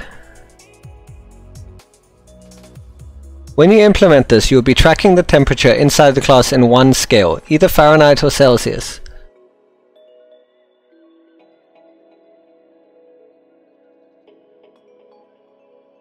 How the fuck?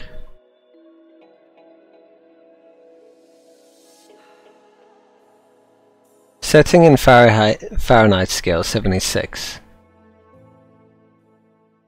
Let temp thermos.temperature. Wait. It accepts Fahrenheit.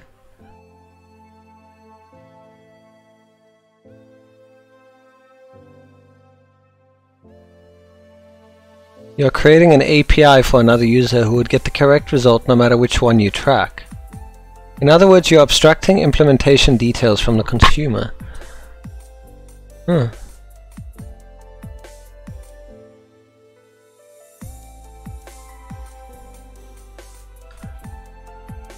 Question.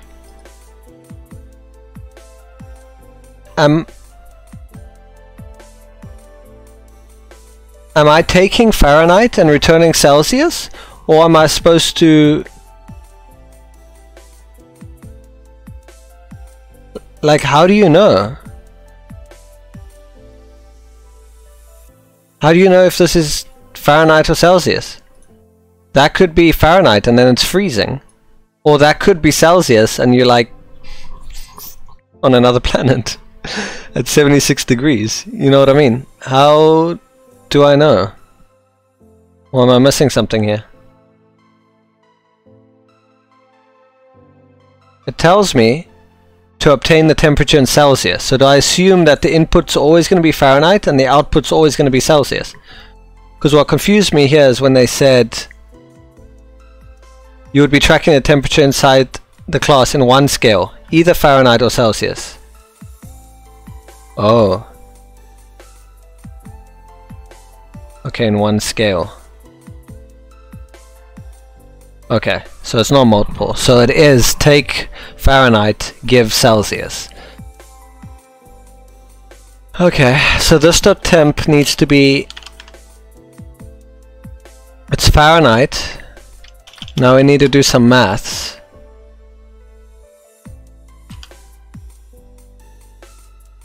So it's 5 divided by 9 times temp minus 32, right?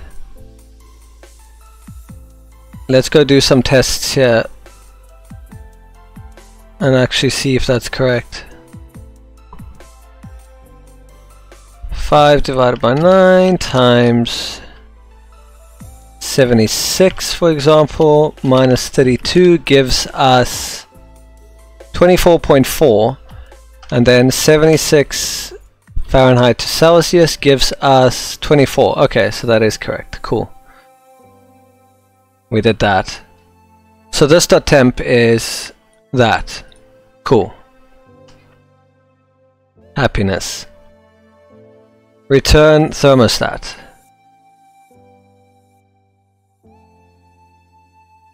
Console.log temp.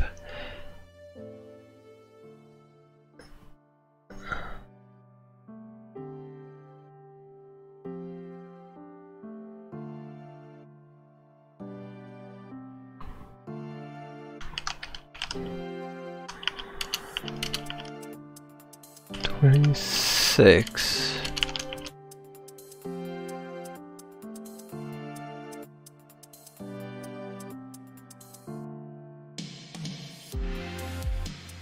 Interesting. So thermos is something we also want to check. Is an object. Alright, thermos dot temp 24. There we go.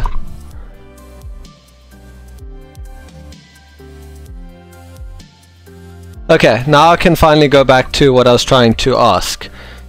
They say here you can get a getter and a setter and a blah blah blah. Why can't I just go thermos.temp? Because look, it gives me the temperature of it. Why do I need a getter?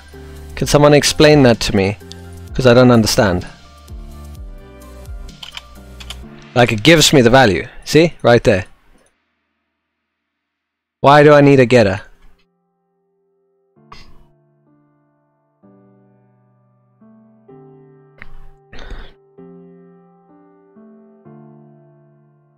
I need to add Eli 5 into the stream title.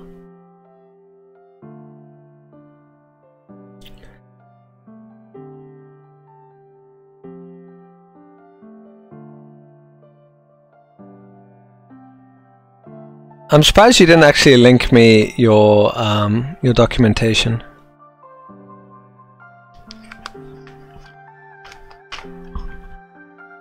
Yay, W3 schools. So just enjoy.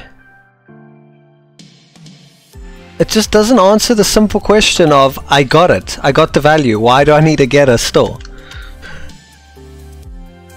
Like MDN is going to explain it to me. The get syntax binds an object property to a function that will be called when the property is looked up.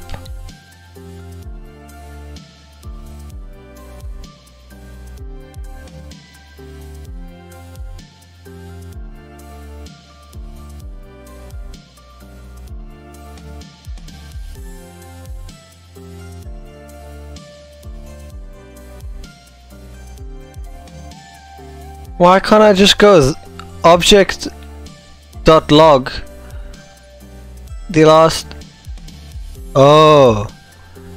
Is it because if you have something complex like this, instead of going object.log.length -1, you have that logic inside of it, so you just go object.latest. Is that it?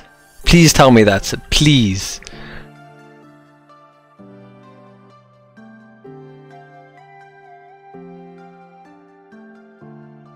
That's it, right? Please tell me I nailed it. Because otherwise my brain is just gonna go.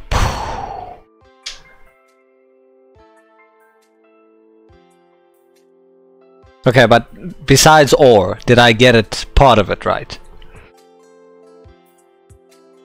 Because instead of going object.log.length -1, you set that in the get, and then you just call object.latest.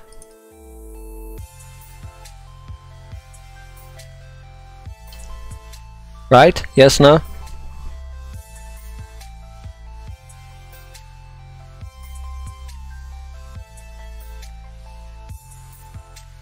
Okay, okay. I'm getting there. Slowly understanding, right. But for argument's sake, if I literally just needed to get a name from here, I could go object.name, and then I wouldn't need a getter, right?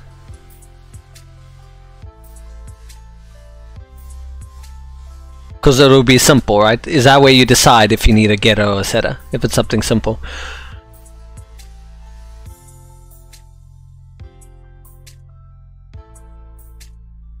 CW3. There's an example of why using or something. Okay.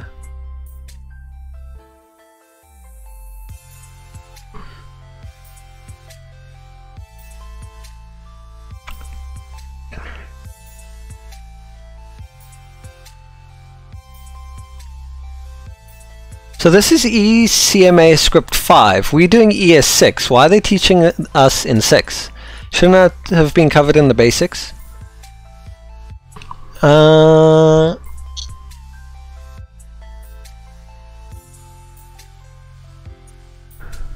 So I could go person.language and I could get the exact same thing instead of doing this. But it's quicker to write lang.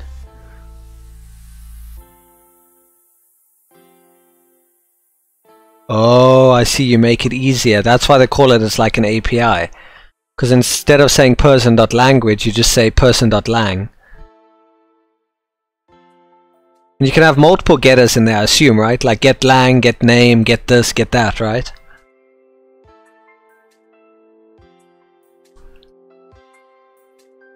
Function or getter? What is the difference between these two examples? This is a function. This will return first name and last name, John Doe. Oh, it will return both when you say full name. Example 2. Get full name. What the? It's exactly the same.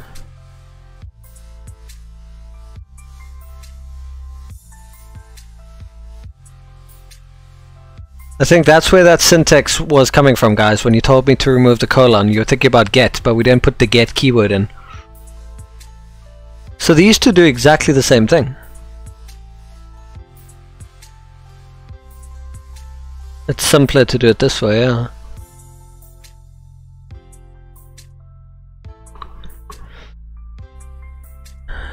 You call method differently. Oh, I see. You also don't need to add the parentheses to it. No arguments, nothing. I missed that. That's a very important part. That's why I get tripped up with freaking dot length, which is a... Oh, so dot length is a getter then. It's a method, but it's a getter. Whereas something like dot... I can't think of something now.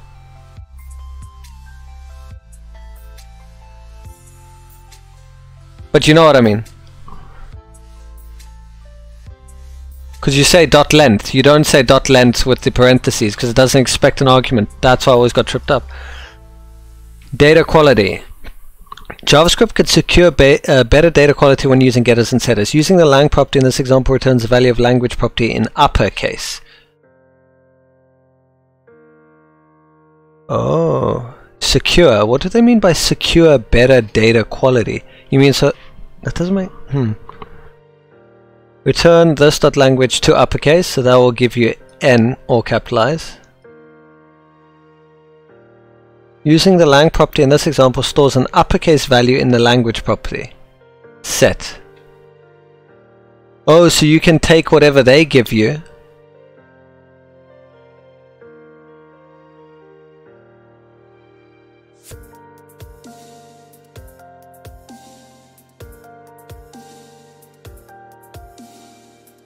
Why would you want to do that though? Why could you not have just specified it in uppercase here? Like, I get they're showing it as an example, but you could have literally just done it yourself. I get if it was user input and you want consistency, then you would uppercase it.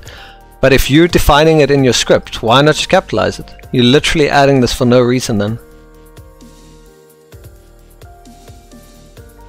Getters and setters are basically methods that are applied when you set or get a property from the object. The class they want you to write is supposed to internally store the temperature in Fahrenheit, but input output in C. Yeah, you said that. I missed that. I must go back and check. So I was just trying to understand how they work. I have a better understanding now. So it gives simpler syntax. It allows equal syntax for properties and methods. It can secure better data quality. I don't get this one. It is useful for doing things behind the scene. A counter example. Oh, I thought it was an example that counters. It's just a normal counter. Yo, this looks complicated. I mean, get reset. This dot counter is 0. So when you say counter dot reset, you will set the counter to 0. So counter dot increment increases it by 1. Oh, that's cool. Dot subtract equal to 1. Add equal to 5. That's so cool.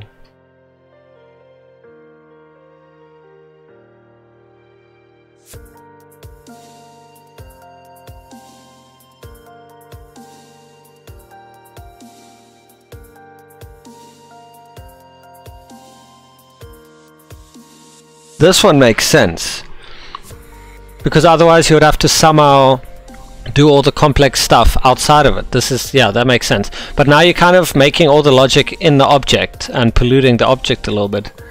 But I guess it's better there, and then you have to, yeah, it's a balance, I guess, of which works better. You can process data when reading or writing properties and not have a mess in your objects. What do you mean by that, Virani? Can you link something as an example? Explain that to me.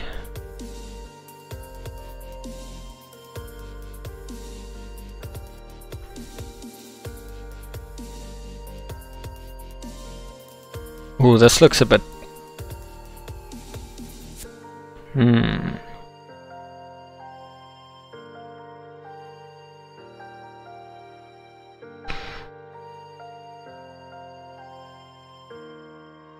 Yeah, no, what do you mean by that, Virani? Because that's the part that I don't get. Means you can unify data or process it in a way you need it. But we're talking about user input, right? Because the example they give, they specified lang in lowercase. They could have literally just wrote this in uppercase, right? And then completely avoid the set. I'm assuming we're talking about user input. So whatever the user were to input, we would uppercase it. That would be an example, right?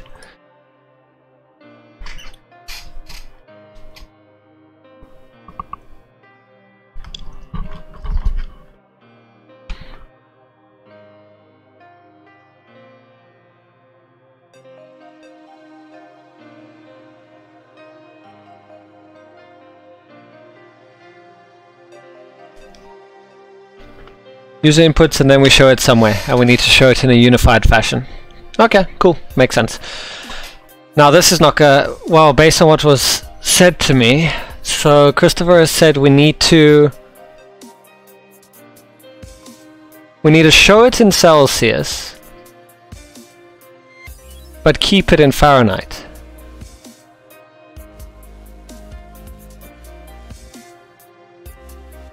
Ah, that's why we have get and set.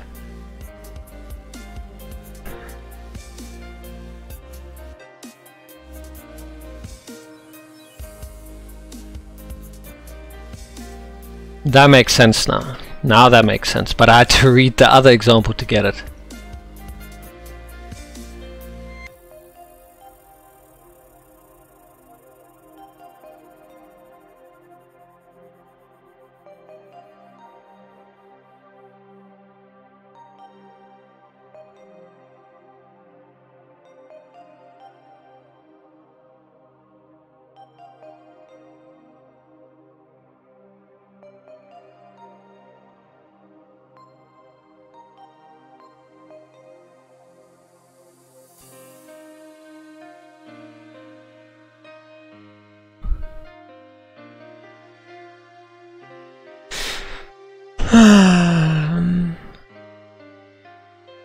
So do we assume that the input is always going to be in Fahrenheit?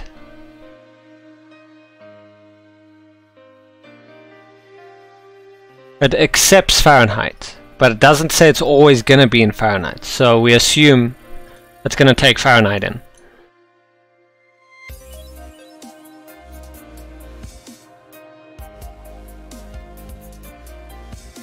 It says create, getter, and setter, but it doesn't tell you what to do. I get the get is going to get it in Celsius, but what are you going to set what to what? You would be tracking the temperature inside the class in one scale, either Fahrenheit or Celsius.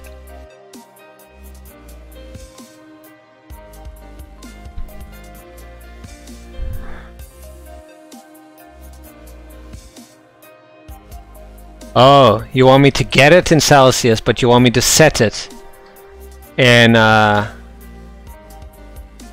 Fahrenheit, I'm assuming, based on what they're saying.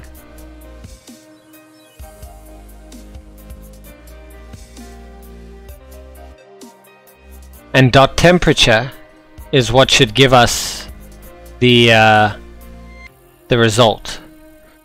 So let's maybe remove this for now and stick it out there until we figure out what's going on.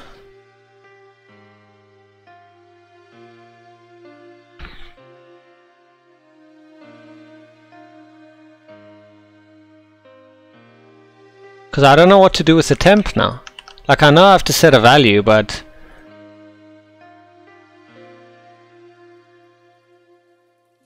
or maybe I do nothing.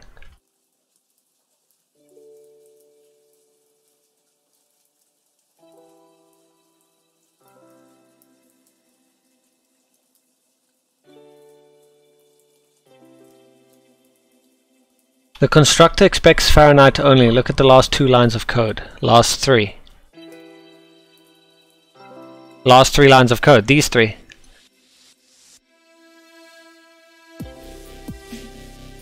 Oh, that's what it expects. Yeah.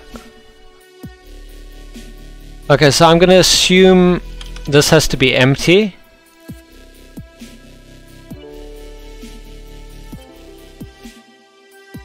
Unless you guys tell me otherwise. And then we're going to have a get, which is going to be called temperature.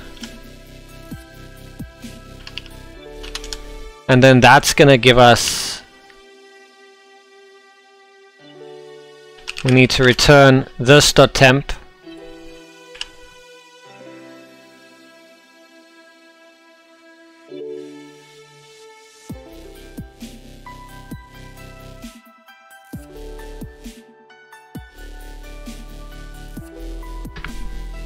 And then the set part is where I'm going to store it, right? But where do they ever call set?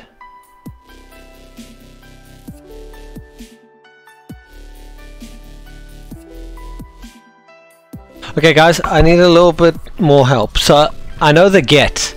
The get is I can call something like dot temperature and it's going to return. Are you telling me that dot set, you don't have to call dot set? It does that the moment you call the class. Is that how set works?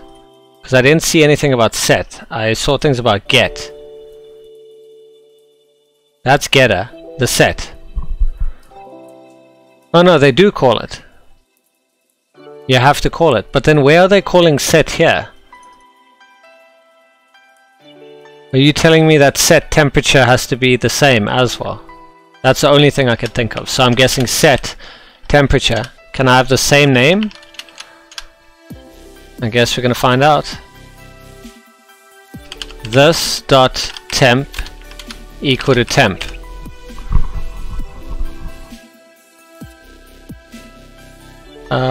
What? Unknown setter.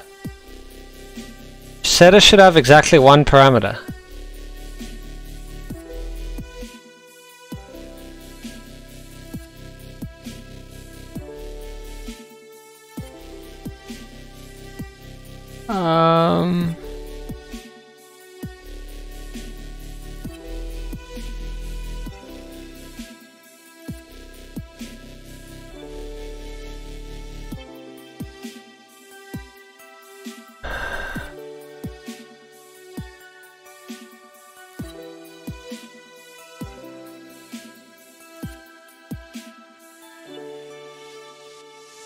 This should be in constructor, this dot temp.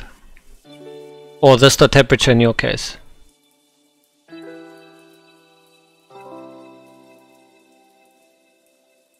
Yeah, temp is always, why is this erroring out? Set temperature, this dot temp. Why is it saying should have exactly one parameter? Oh, do sets need a parameter? So do I put temp in there? Put temp in? No?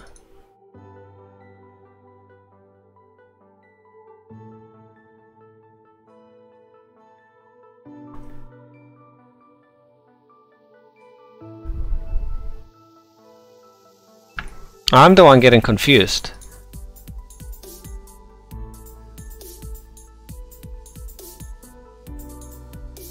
Thermos.temperature.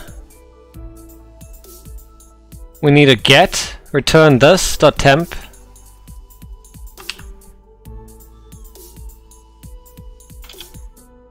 Do I have to put temp in there as well? Getter should have no parameters. What? I wish W3 schools taught you that. Or someone said something about that. So set requires a parameter. That's what you pass in.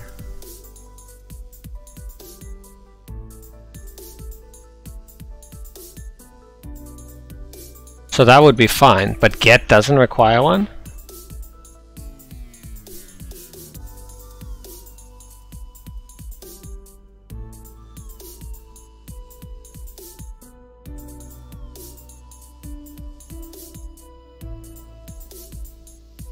Oh, hold on. Can I just return 5 divided by 9 times temp? I just need to return temp because we already set temp. But you have to... What comes first, get or set? Does it matter? Because I'm getting temp, but temp... Oh, never mind, but they passed it in. It doesn't matter. Doesn't matter what order. They gave us temp in Fahrenheit. We're returning it in Celsius. Sorry.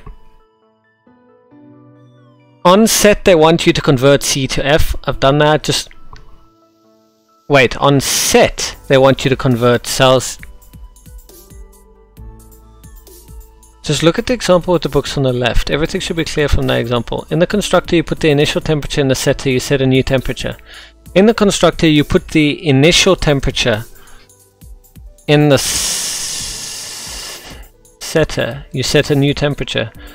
Get is when you read value. Set is when you assign a new value to a property. Constructor comes first.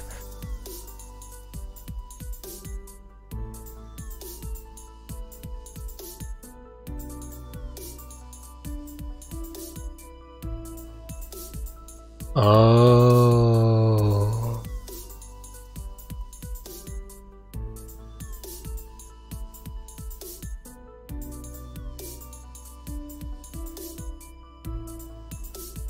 I'm gonna tell you guys something now, but I understand what I need to do.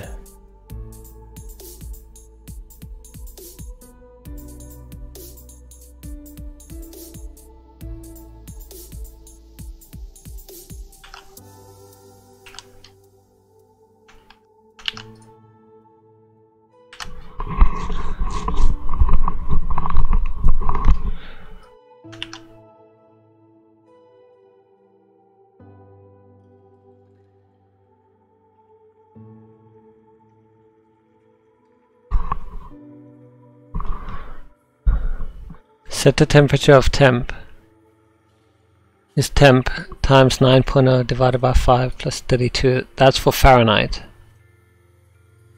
And then get temperature.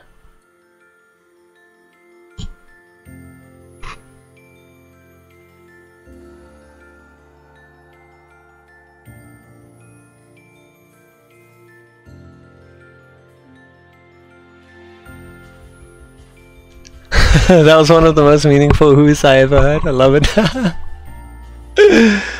Oh, you guys. Okay.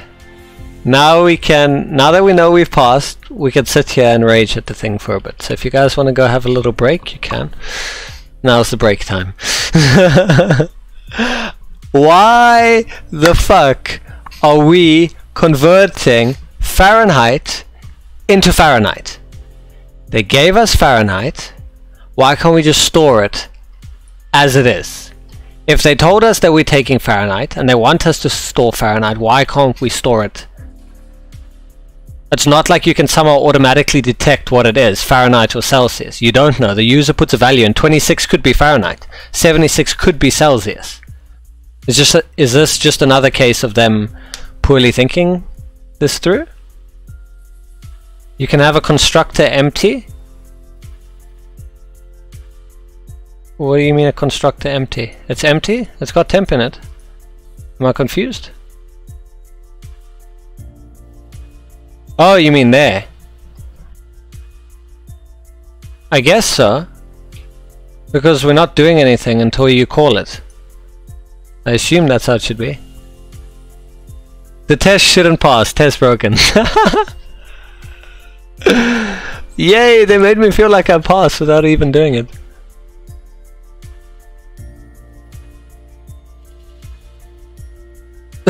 You guys are just trying to ruin on my parade. I just passed. Oh, Christopher, so you're gonna make a report about it, or should I?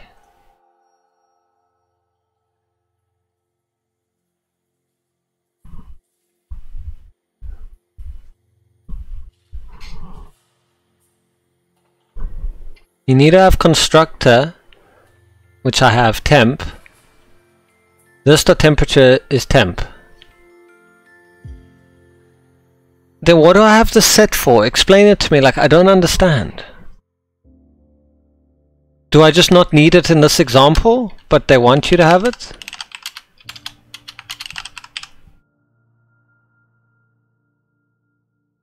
Still gonna pass? Still gonna pass. Set is changes the initial value. Yeah, I know that, but it comes in as Fahrenheit. Look, it comes in as 76. This is 76, right? Then here, it's going to be 76 again. Why do we need the set? What is the purpose of the set? Like, am I missing something?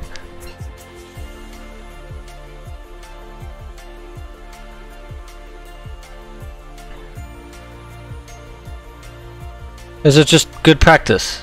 You need an initial value. Is it because if you called it empty, you would have an issue? Let's actually check that.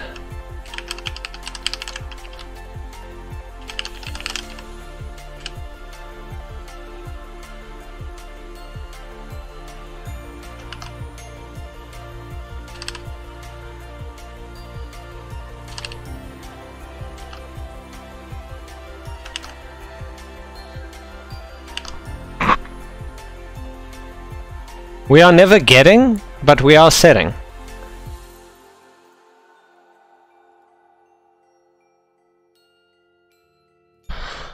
I am so confused. Thermostat.temperature. There. 26. What is 26 Celsius to Fahrenheit? 26 Celsius to Fahrenheit is 78.8. Okay, so this line we're calling dot temperature. Calling dot temperature is going to get the temperature in Fahrenheit, and then it's going to set the temperature. Oh, in Fahrenheit. That makes sense now. Okay. Let me do one final test to understand this. 78.8 times 9.0 divided by 5 plus 32. Well, what the fuck?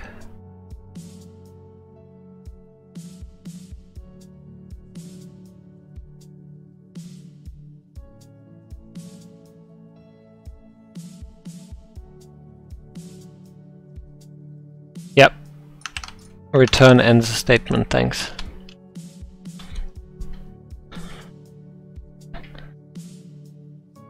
Okay, so I'm getting the logic here. This is 26 degrees. So the moment we call temperature, two things are happening. One, we are getting the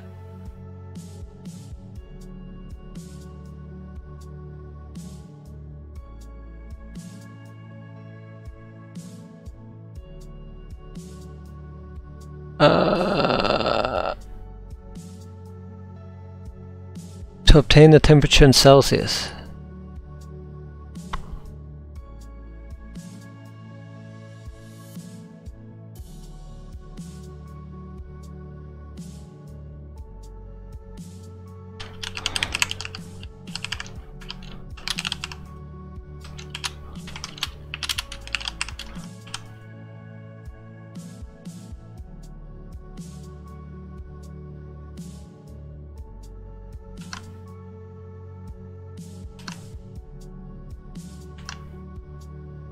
Interesting.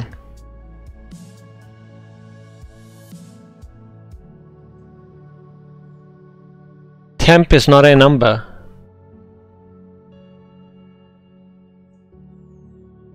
It won't work. Look, line 23 getter, line 24 setter, line 25 getter, line 22 constructor, and fix line 11. This dot temp.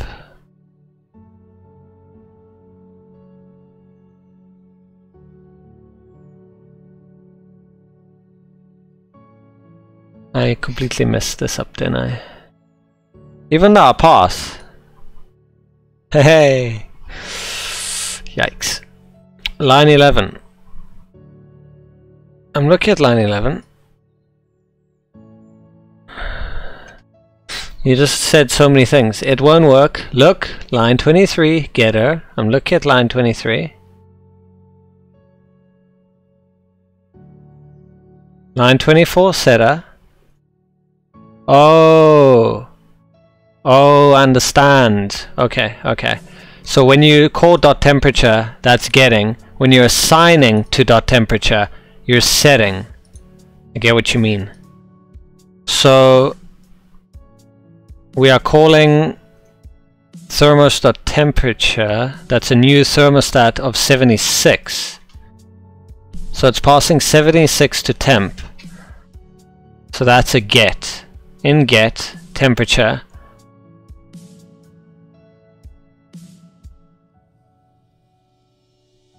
in Celsius. Oh, the test pass. God knows. Okay. So that's a setter. We're setting it to 26. So when we set... Wait, are you telling me that I should literally just do...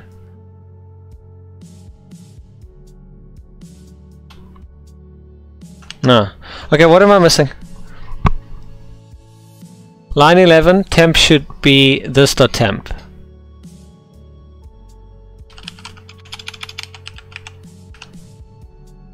Okay, got you.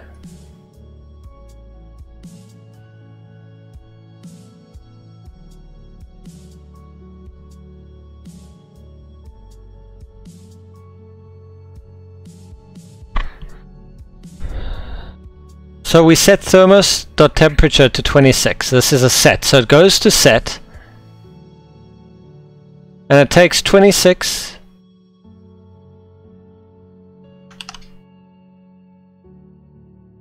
But it isn't 26.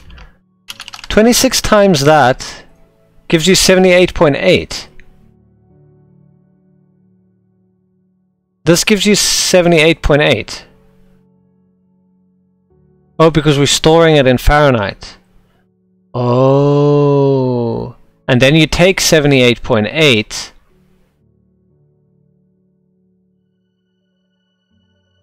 and you convert it by getting...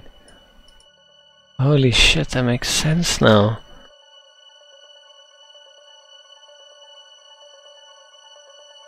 Yeah.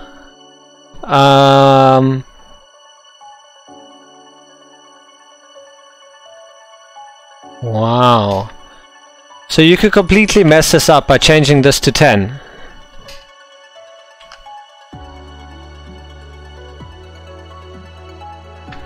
Or this to 78. Yeah, that's what I was thinking. So if the user somehow decides to put the value in Fahrenheit, you've just completely messed it up. I was trying to figure out the logic behind that. It's like, how does it know if it's Celsius? How does it know if it's Fahrenheit? I thought somehow if you take the Celsius temperature and do the Celsius equation, you're going to get Celsius again. But it's not that smart. I mean, you know, a mathematical way where you can take the same value you started with and somehow calculate. You know the way that you get Celsius? This is the way that you get... this is the way that you get Celsius. So I thought if you could take a number that is Celsius, but yeah, I was like, that doesn't make sense because Fahrenheit could drop that low. That's not how numbers work.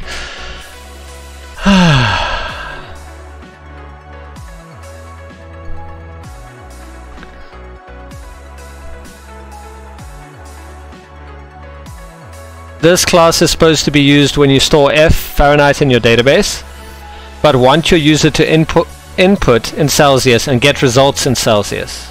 Right. Okay, but then why are they here setting it in Celsius? But I get what you mean. The user puts in Celsius and the user must get Celsius.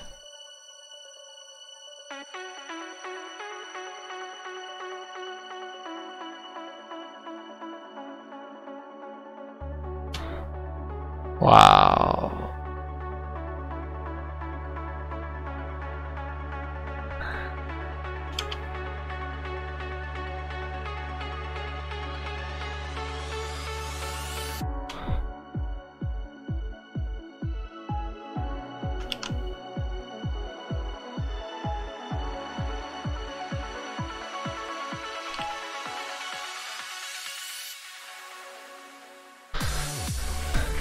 In a imperial system. I still don't get it. Like, why are they setting it here? Why are they initializing it as Fahrenheit here? Maybe just an example. We set it as Fahrenheit, then we change it to Celsius, and then we ask for the temperature, but when we change it to Celsius, we set it back to Fahrenheit. So literally all it's doing is we put in 76, then we put in 26, but then we put 76 back in and we get 26 back out, right? Breathe. That's how that works, right? Correct? Yes? No? Do we agree? Jawohl!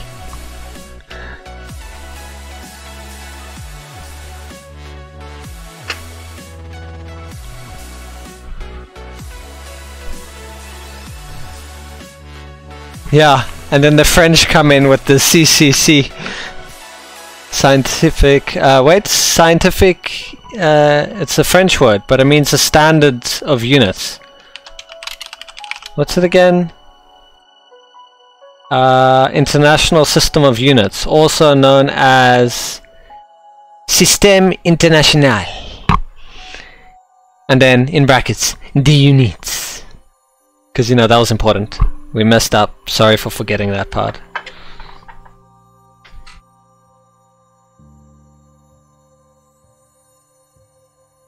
Well, at least Celsius uses the same degree as Kelvin. Who's Kelvin? Do we like Kelvin?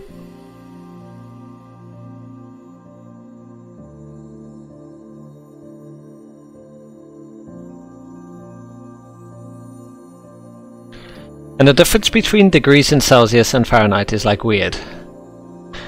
Yeah, why can't we all just agree on one thing? Because you know why? It would have to change everything, everywhere. Education systems, all the books, everything would have to change.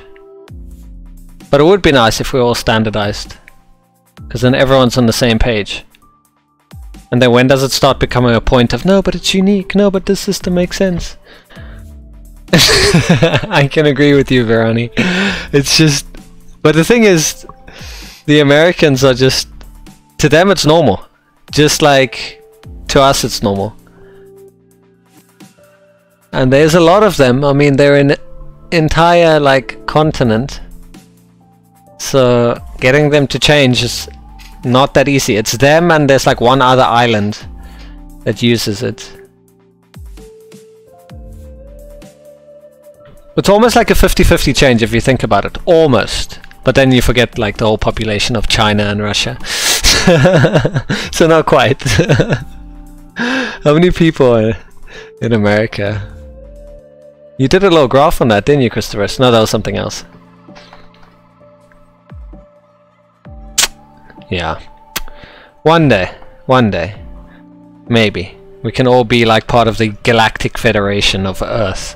And use like a completely different unit that's like not the same as anything.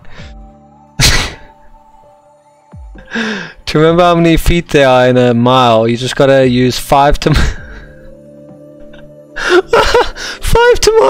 5 tomatoes sound like 5, 280, and the... Wait, were you actually serious right now? Because 5280 feet in a mile is correct. You just gotta use 5 tomatoes. 5 to 8 O's. Mnemonics, yes. I thought you were just like taking the piss for a moment. I was like, holy shit, you're actually serious. To remember how many meters there are in a kilometer, you just remember 1000 because the system of measurement in the rest of the world wasn't invented by a drunk mathematician rolling dice. 0 Kelvin is the deepest temperature that exists, so only Kelvin makes sense as a unit. It is? What's 0 Kelvin to Celsius? I can't spell Celsius. There we go, Celsius. Negative 273. Wow. That's a lot. So what's like a positive Kelvin? It's like over...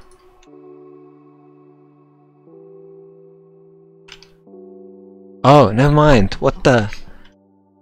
I thought there was something behind it. Oh, so that's what goes up to like 10,000 Kelvin. It's like... Yeah, they're almost close. Look at that. There's like, what, 200 and something difference. Whatever that 273 is. So 60 Kelvin. Damn. So 60 Celsius is 333.15 Kelvin. 274.15. That's weird. So it starts at an offset.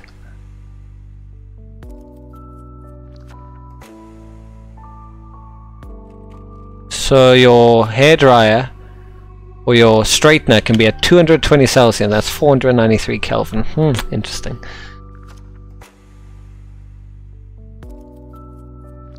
Zero K is impossible to achieve? Really? Is it impossible to achieve negative 273? Liquid nitrogen temperature. Under normal atmospheric pressure, nitrogen exists as a liquid between the temperatures of negative 210 and negative 196, which equals negative 300 below negative 210. Nitrogen freezes and becomes a solid. So 210 nitrogen can be stored in 210. So that's 63. So anything less than that, it freezes. Why can't you have 0K?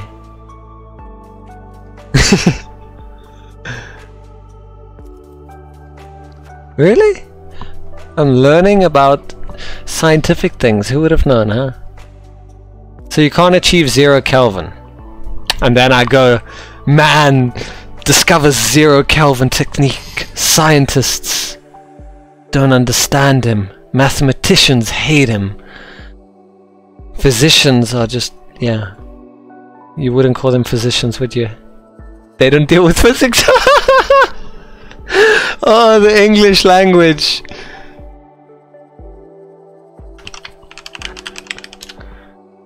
Wouldn't you think that a physician would deal with physics? 0.000 many ones is the record. Can someone explain to me why you can't achieve negative 0K perfectly?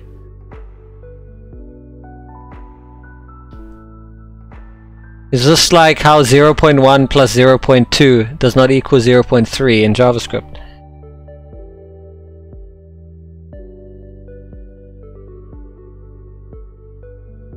I think we're getting carried away, guys. We're supposed to be doing JavaScript. I didn't realize that I'm starting to begin my application for NASA so that I can do things. Particles always vibrate? Ah, right, if they were at negative, well, at 0 Kelvin.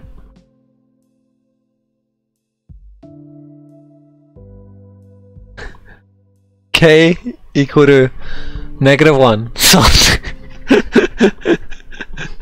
But it already is a constant, so you can't change it. Take that up with the Système International. That wouldn't pass the unit test in the universe. I think you just destroyed our world. Oh god. Everyone froze. Everything froze. That's how Medusa does it, huh? It was science. Ah, you guys are amazing. Anyway, we passed. We did it. This is amazing. We get and we set. But most importantly, we control access to object. Did God use test-driven development? We protect.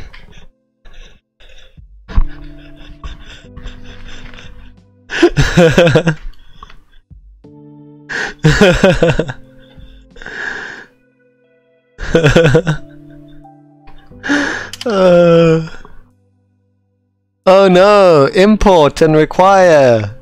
I thought this was just a PHP thing. Well, okay, I'm gonna take that back. I know that other languages besides JavaScript could import and require. The only reason I know about this is because of PHP scripting. But now JavaScript has this? Is this new? In the past, the function require would be used to import the functions and code in external files and modules. Oh, I've never done that. Everything was always in one file. Interesting. While handy, this presents a problem. Some files and modules are rather large and you will only need certain code from those external sources. ES6 gives us a very handy tool known as import. With it we could choose which parts of a module, but wouldn't it require to store load the entire file to find it? Or does it do a find, and as soon as it finds it, it stops looking and extracts that? Because how are you just going to find a specific thing? Don't you have to go through the entire file first?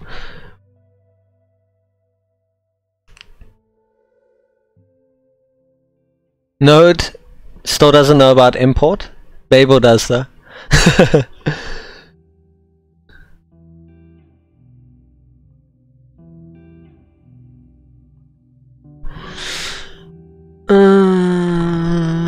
Consider the following example. Imagine that math array functions has about 20 functions but I only need one, count items, in my current file. The old require approach would force me to bring in all 20 functions.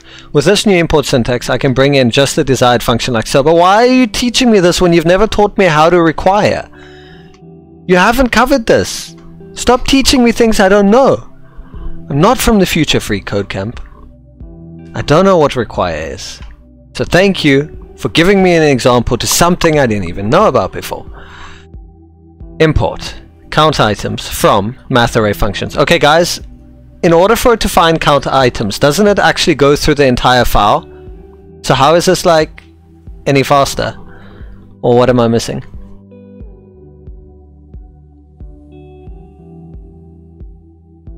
Yeah, that's why ES6 should have been in the end. You export it from the files, but yeah, but I mean to specifically find it in 20 functions, something is going to need to read the entire file to find the first occurrence of it, no?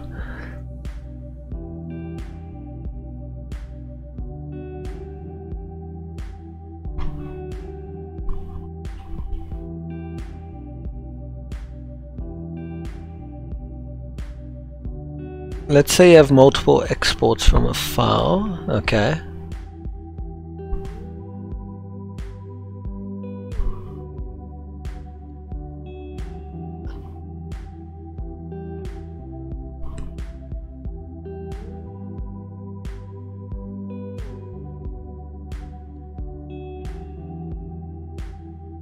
That was a statement, don't wait no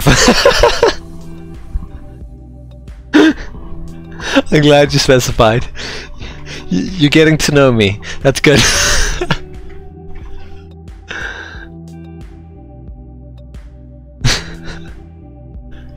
It just sounds like there's more. It's like, let's say you have multiple exports from a file, okay? And then?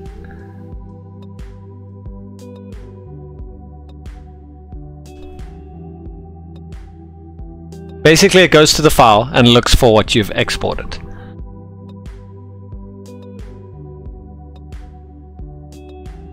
Yeah, I get that. Whereas the normal thing, it would import everything. Now where does it store that?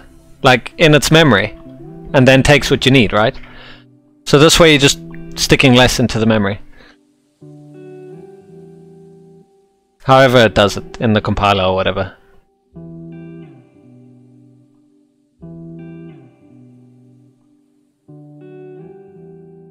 Okay.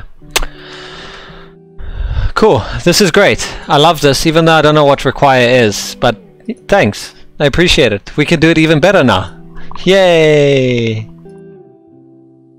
So Christopher, you said something about they put ES6 at the end.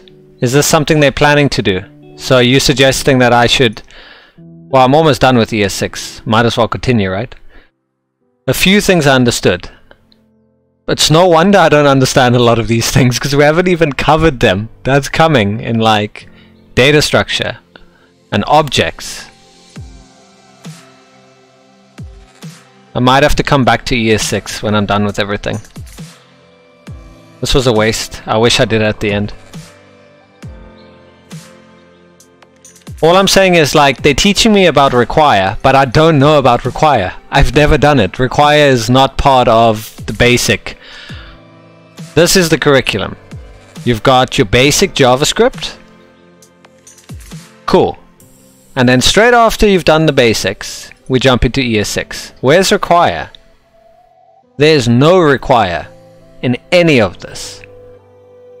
So where did they expect me to know about require? From my youth.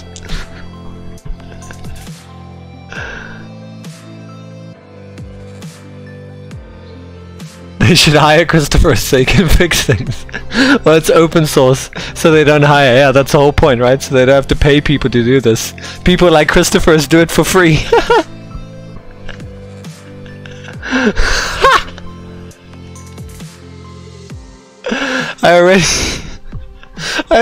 Is my name Peppergar now? I already tweeted they should change ES6 to the end, but it still didn't. Please explain why. Let's look at Christopher's tweet. I agree with Christopher. Maybe we should all like tweet the power of our tweets combined. Finish the object-oriented programming section from JavaScript. Hi, you on day 18. I'm on day 17. Suck it, Christophers. This section felt a bit odd because in previous ES6 section I already learned a newer syntax. Wouldn't the ES6 section better be placed after this? And no one responded to him. That is horrible. No one responded to our man Christophorus. This is awful.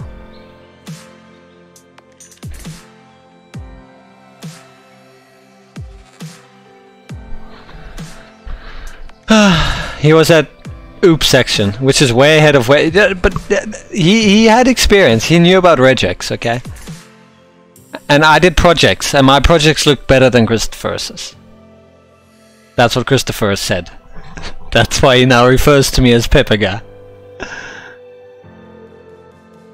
I wish I could see the emote again. Something happened to my to my icons. They were showing up before, but now they're not showing. Feels bad, man.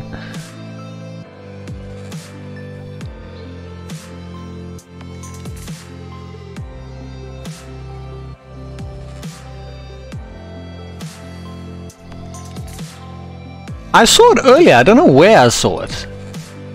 I saw it somewhere. Oh, I do have BTTV in... I don't know. That's weird. Anyway. Oh, that's where I saw it. On my stream. Overview. On OBS. Yes, that's where I saw it. You still use them even though you can't see them. Oh, living dangerous. Well, if you look at the stream on the bottom left, you can see it. But I mean, that's too meta. Look at yourself and your own chat, right? Okay.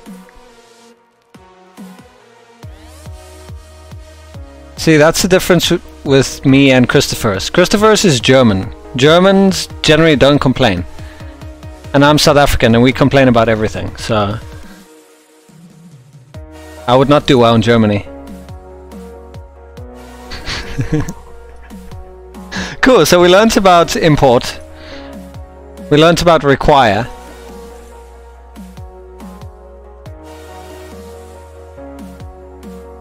A description of the above code. So import the function from file path goes here. File path, as in, so like name.js. You can also import variables. No way. So import variable from... Now watch them teach us this and then we're gonna not use it at all in the same way.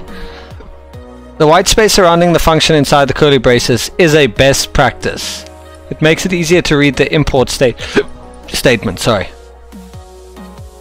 Oh really? Oh really?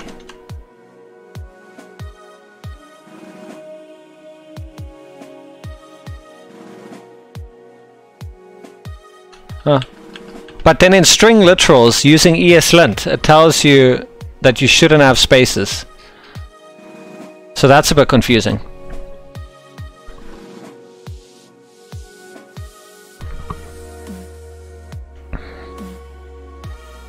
Like, let me show you what I mean.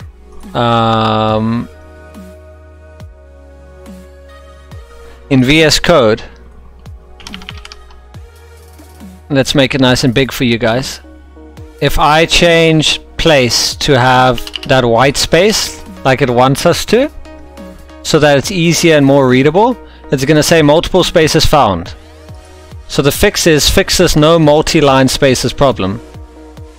And then here it's going to say, oh my god, multi-lines. Okay, fix this no multi-line space. And then it's going to be like, fix this template curly spacing problem. And then here it's like, unexpected space, fix it. And then boom, you're left with that. So I don't know what to do. That's ESLint.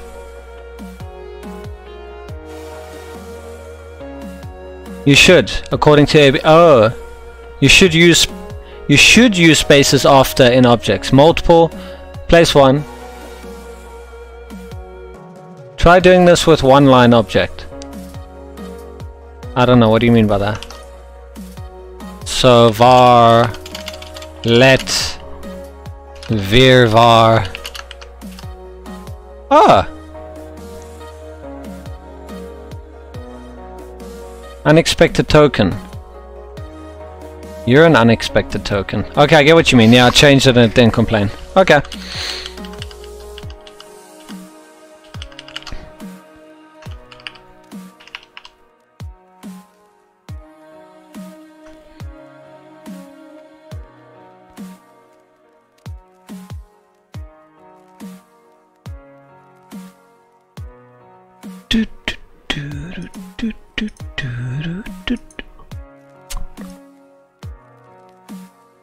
Try this.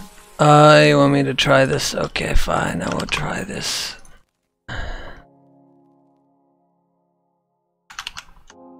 Yeah, it added spaces. Cool.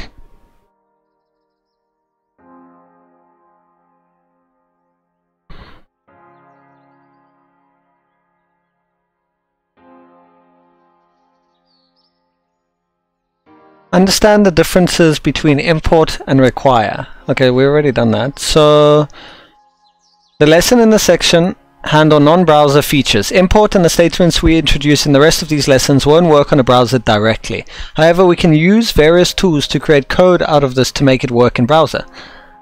In browser. Okay. In most cases, the file path requires a not for it, before it, otherwise node. Oh, we work here on Node. Guys, did you know we work here on Node right now? I had no idea. We suddenly went from like JavaScript to Node. That's amazing.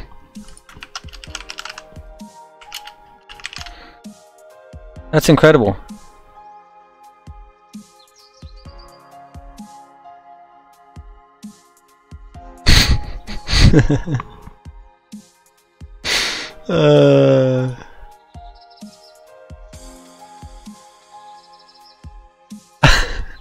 I didn't know we work on Node. That's amazing. Add the appropriate import statement that will allow the current file to use capitalized to string. Can I do it before the... No, use strict has to be first. So import. What do you want me to use? Capitalized string from where? The file where this function lives is called string, so string functions.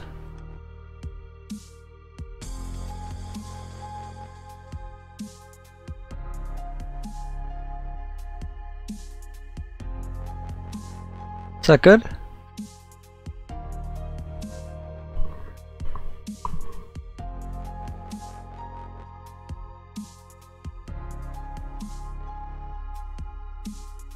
Look at the notes on the left. Node will look into node modules. Yeah, that's why I was like, what? Not as slow as me!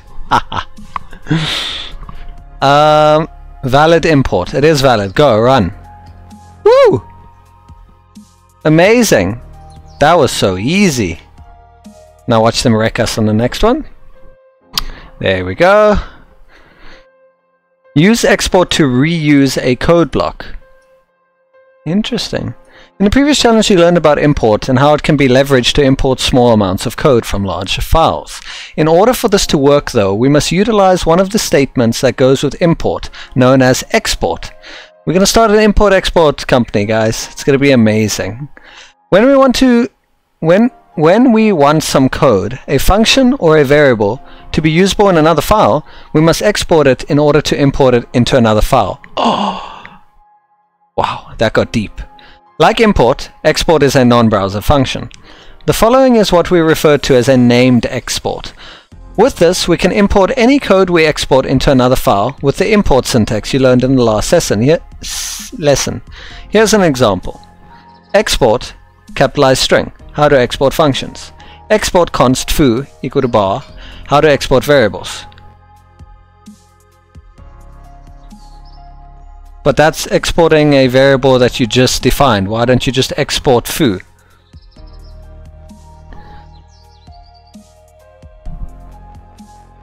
So we're competing. Who's the slowest one? Oh man, this curriculum structure is horrible.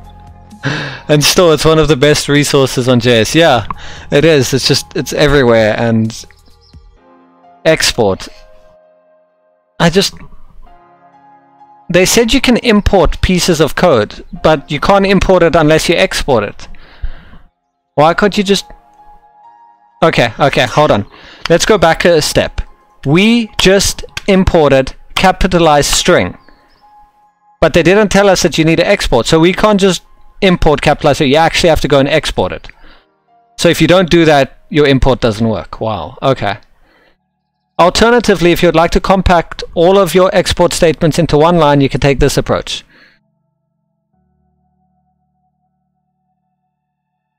Why show me the above example? Why not just give me this? Const foo.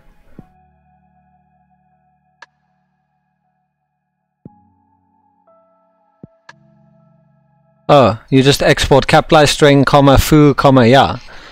Okay, that makes sense.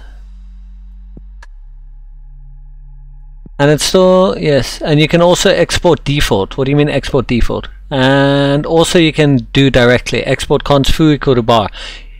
Yeah, I know you could do it directly. Oh, you mean so you don't have to define it again, like const foo equal to bar and then later on export foo. So if you know you're going to use it somewhere else, you just export it and you define it. Is that what you mean? Okay. So if I do export const foo equal to bar, it will still be that, right? I want to test that quick.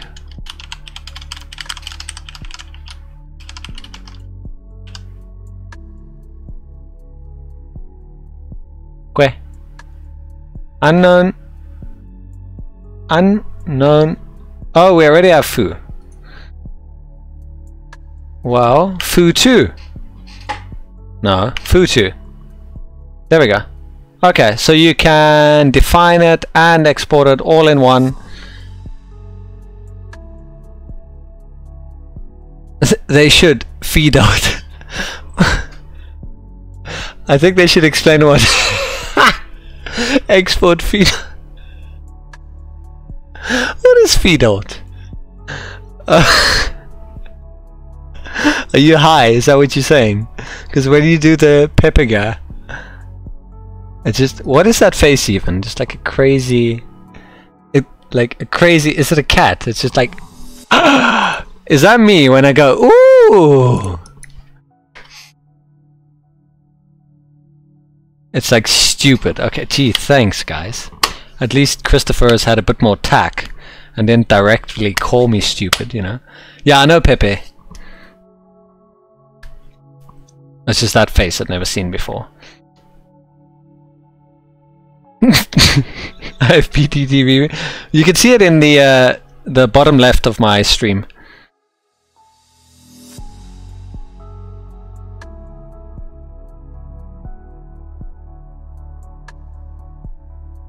Yeah, it is BTTV. I can't see it in the chat either, even though I'm pretty sure I enabled BTTV on Twitch, but I can see it in my stream. So...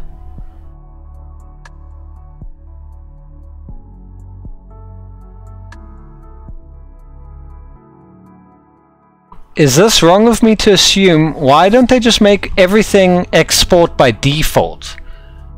And then all you do is import whatever you need from another file. Why do you have to specify export? Why can't everything just be import by default?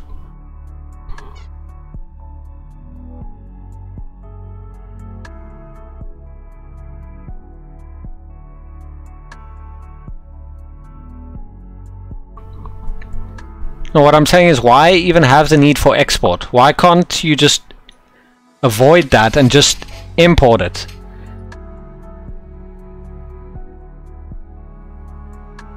Oh, I guess in case there's a clash with another file that has the same variable name? Who knows?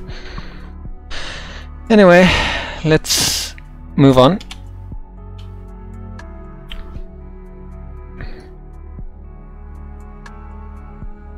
Below are two variables that I want to make available for other files to use. Whoa, it's talking to me directly now. It never used to speak to me. This is crazy. Utilizing the first way I demonstrated. Oh my god, it's a person now! Guys, FreeCodeCamp just became an actual person. They always used to refer to us in the third person. Now it's an I! It's living! Yo, it achieved sentience! It only took us like 17 days. This is amazing. Today I learned the FreeCodeCamp achieve sentience.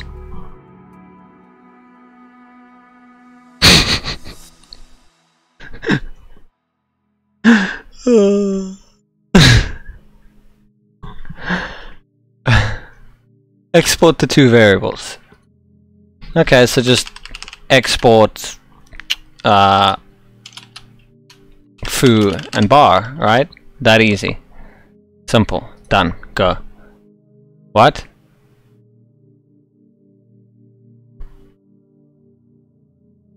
Okay. Oh, you want me to do it all in like...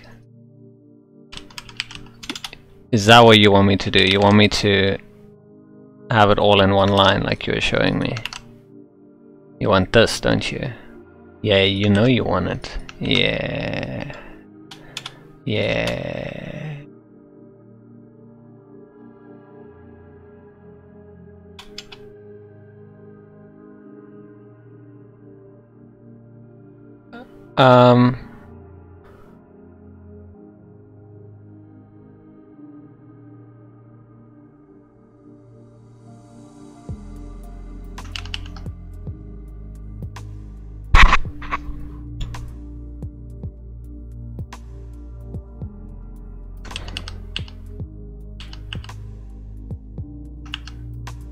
Then why doesn't this work? Is it because of that? Foo is exported, bar is exported. What's your problem? Look at the example one. That's what I was looking at. Const foo and const bar. We have that. Then export, and then I put it in there. Each one separated by a comma.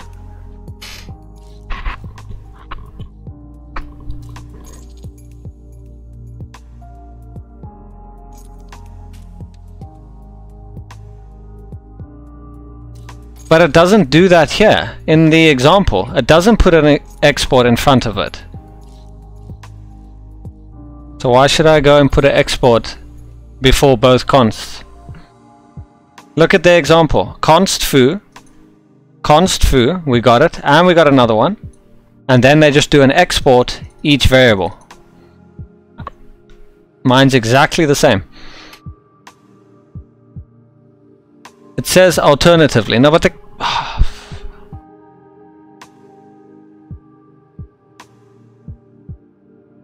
Are you telling me that instead of compact, I have to literally go line for line and do it like this? Oh my god. Why alternatively? If I try the alternative, I fail.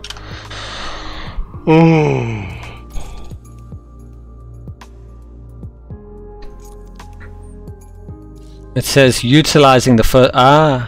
Well, we've made it clear that I don't read. I read to you guys. It's kind of hard, you know. I read to you guys, and then I try to solve the task. And that's why you guys tell me what the task is, because I read it to you. Do I not? It's teamwork. I'm reading to you guys, and then you relay the information back to me. It makes you feel like you're part of the journey, you see? Else I would just be doing this off stream for myself. I want to include you guys so that you feel like, holy shit, this person who knew nothing 17 days ago now knows a little bit more. Doesn't it make you feel better? This is a violation of dry.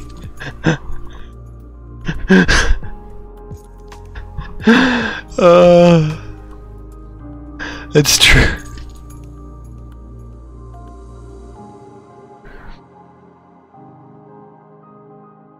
Use to import everything. Hold on. We need the everything meme right now. Where is it? Where is it? Find it. No, I just saw it. Quickly. There it is. Import all the things.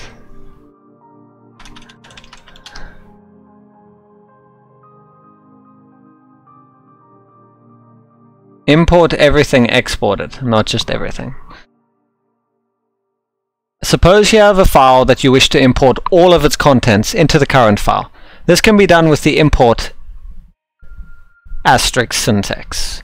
Here's an example where the contents of a file named math functions are imported into a file in the same directory. Import as math module from as math, my math module. What's as my? Oh, as an object or what? And breaking down that code, import everything as object with name of your choice. What? From...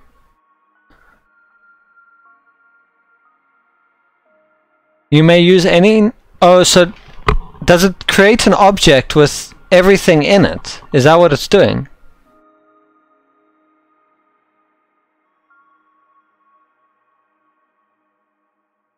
So will that be an object that has all my stuff in it? So I go object dot to get this, object dot to get that, or...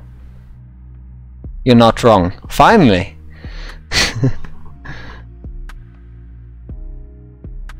Because that's why they're using dot notation, to get imported function.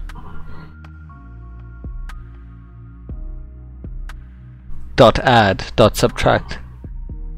Yay! Finally understand it!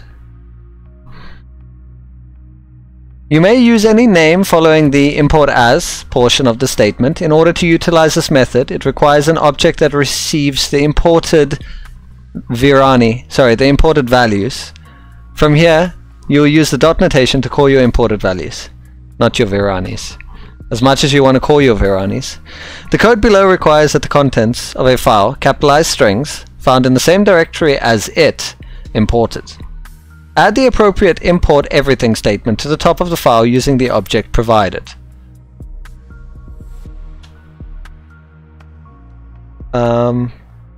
What object provided?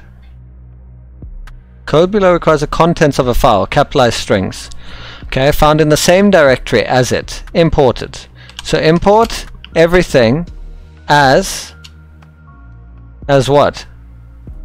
Give me a name. Can I name it anything?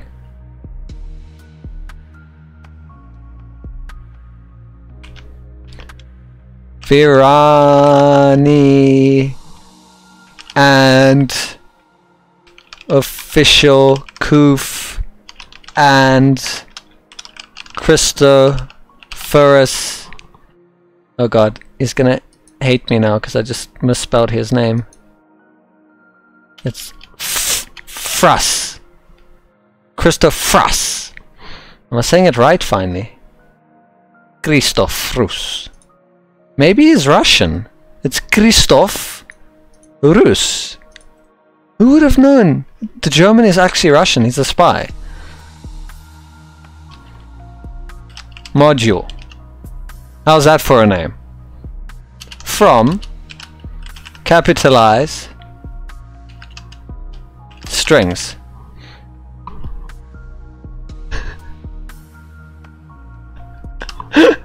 Snake case. In JavaScript. This is getting out of it. Okay. Okay, fine. Fine. And okay.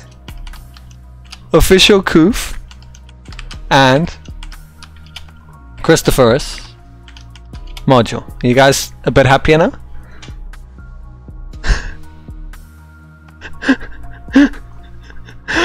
It's secretly PHP. Welcome. What do you mean no? It's better now. It's not camel case. But then I'm gonna break the laws of your usernames. Then you gotta stylize Virani. It's fine. This will be a get. I'm gonna get your name, and then I'm gonna set it as lowercase Varani, okay? This is not a problem. There you go. Everything is solved now. Everything is fine. It's readable. Okay? It's an amazing module. It encompasses all of my knowledge. So I'm importing everything. And then all we're going to take out of it is your combined knowledge on capitalized string. There we go. I think we're good to go. You see, even FCC agrees with me. There we are. You guys are incredible. I think the stream is very productive.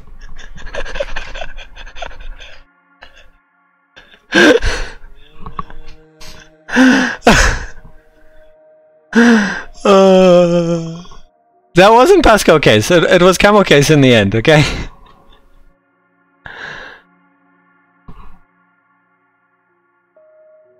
Wait, it is camel case, look. It's camel case right now. See? Everything is fine. Why do you keep saying Pascal case? It's camel case. Wait, are you saying that the import should be Pascal case?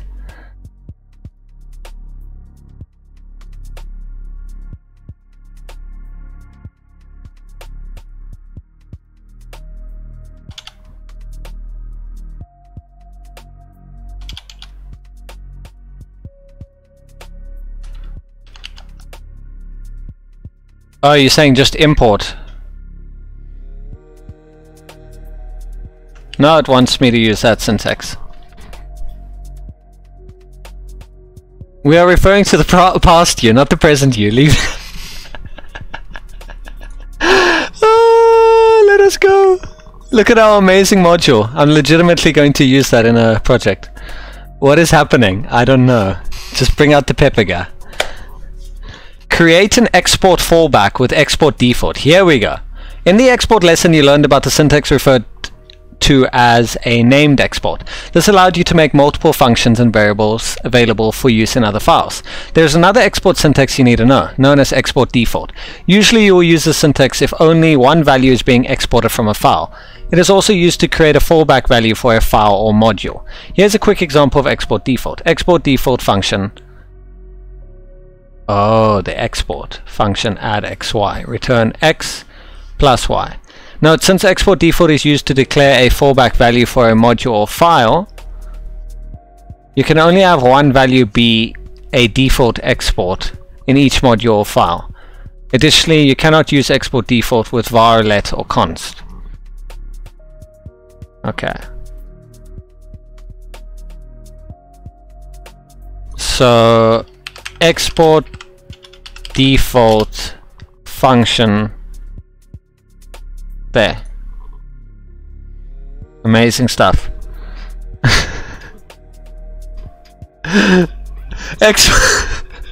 Export for note. Are you guys going crazy? Are you guys also losing your mind with me? Are we like all losing our mind together? It's amazing. I'm glad that we all have come to the same level where our brains have just mushed. Welcome to my everyday. I'm glad I could share it with you all. Import a fedalt export. In the last challenge you learned about export default and its uses. It is important to note that to import a default export, you need to use different import syntax. In the following example we have a function add that is a default export of a file math functions. Here's how to import it. Import add from math functions. Add 54 will return 9. The syntax differs in one key place. The imported value add is not surrounded by curly braces, unlike exported values. The primary method of importing a default export is to simply write the value's name after import.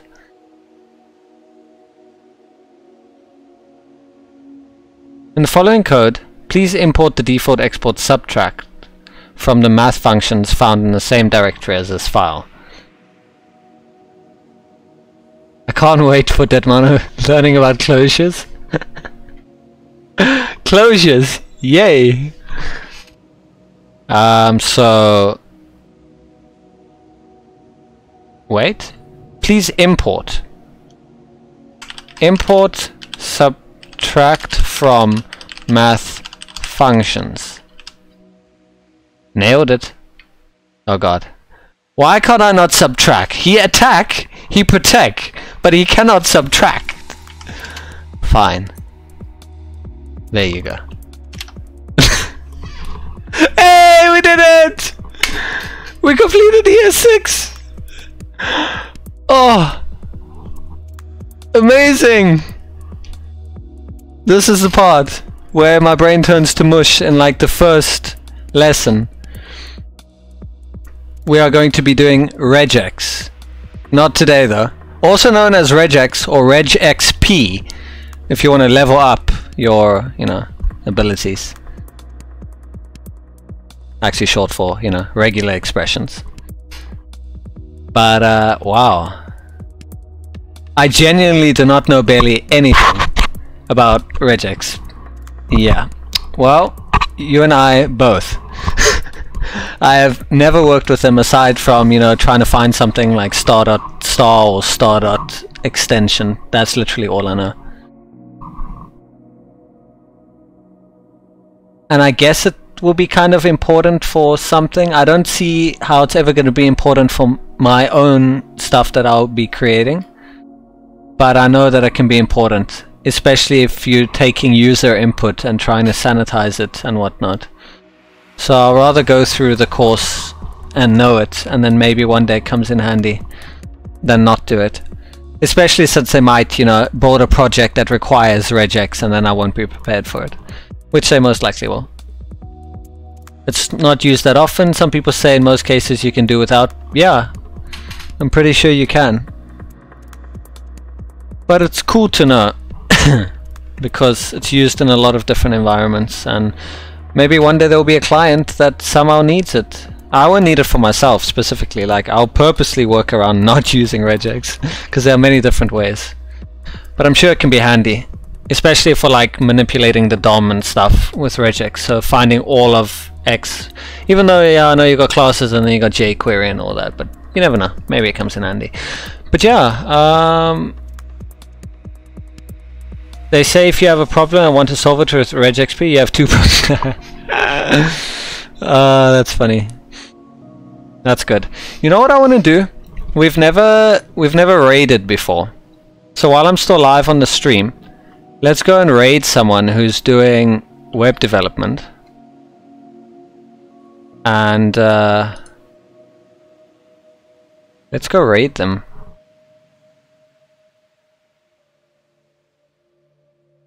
I think that can be kind of cool.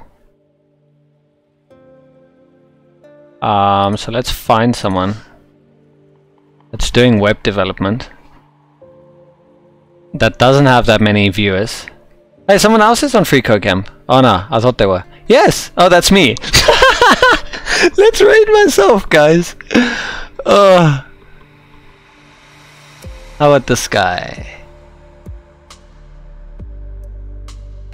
There's someone doing React. There's someone playing a game. They're playing Hearthstone. How's that programming? I don't really see someone else. So let's go with this person. Simply because it looks cool and they have a webcam. So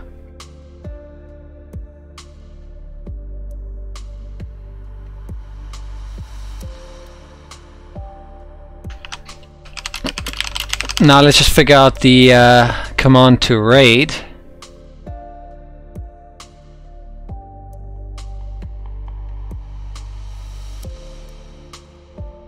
Okay, so raid and the channel name. Let's do this, guys. Host yourself and keep going.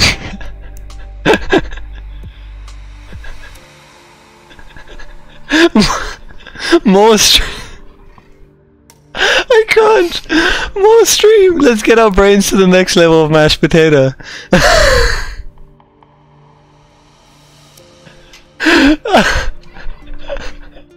How about I just put my stream on a rerun and you guys can watch me reacting to you guys. Oh, here we go. you're gonna obviously wait. How do we do this? We go in here on Twitch. Oh god, there's their Twitch. So here's their Twitch channel. So we're gonna watch their Twitch channel now. We're gonna watch their reaction to us. You guys, I haven't done this before, so this is pretty exciting.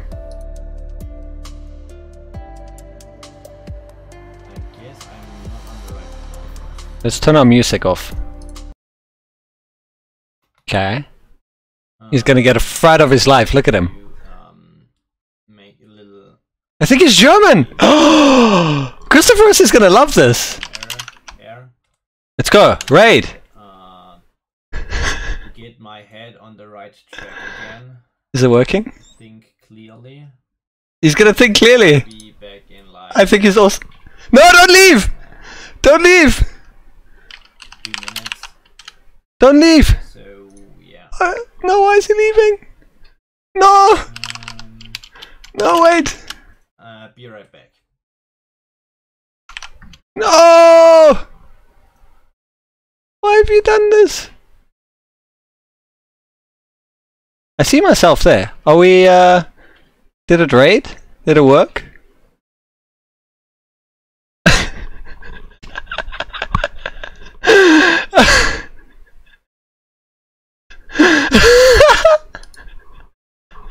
That was amazing!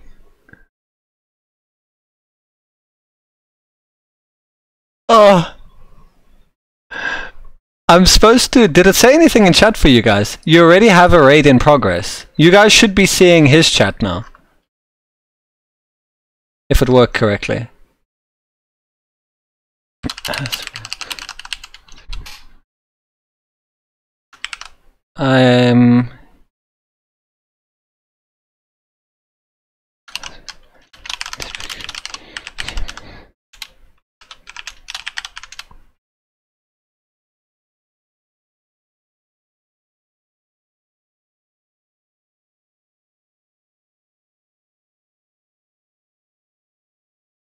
Oh, there we go. Now it's showing up as rating.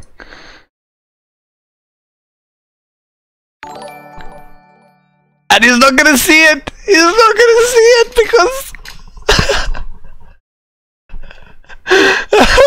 he's not gonna see it!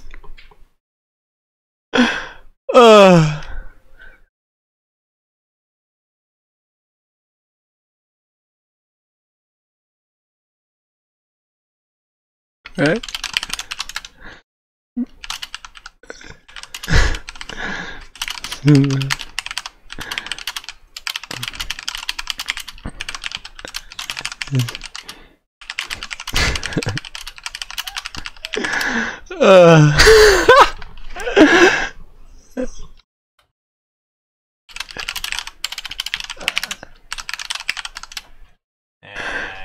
Did I miss a raid or is it ongoing? Oh, hello. Dead Mana, thanks for the raid. Oh. Yeah. I'm fine. Progress. It's really... We brought another German along. Yeah, I did need a break too. So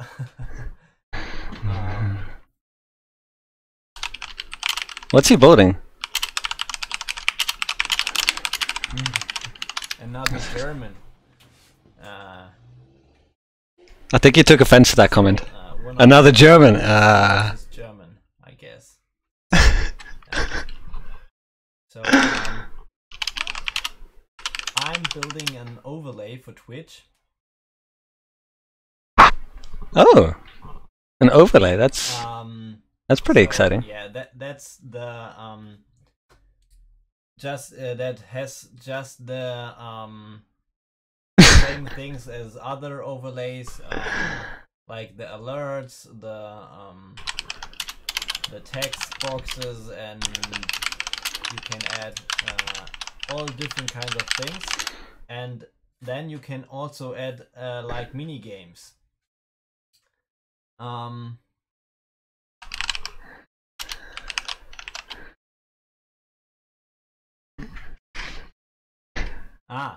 Okay.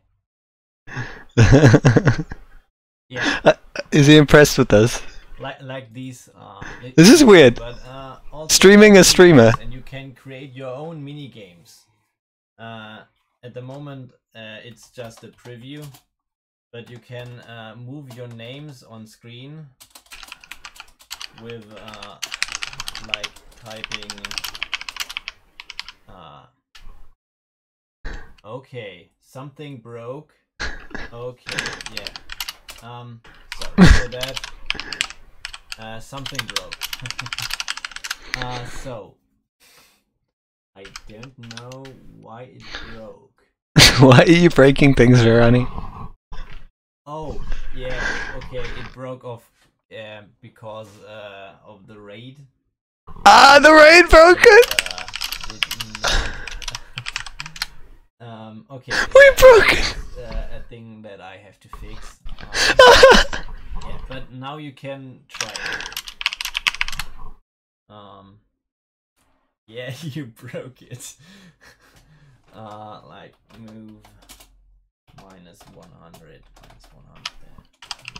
Whoa! Look at it all moving. That's nice, and you can also write like. Yeah, exclamation mark update, and then you have your chat colors and all the capitalizations.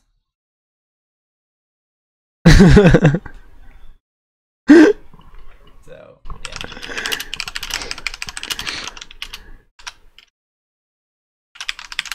So that's the moment. Like this is pretty awesome progress. Oh, the wrong side.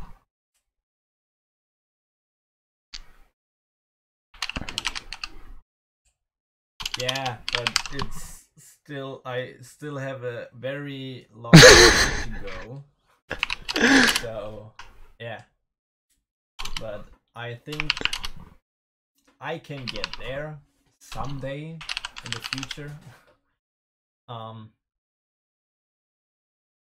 That Mano, what are you coding? Oh shit! I'm off the screen.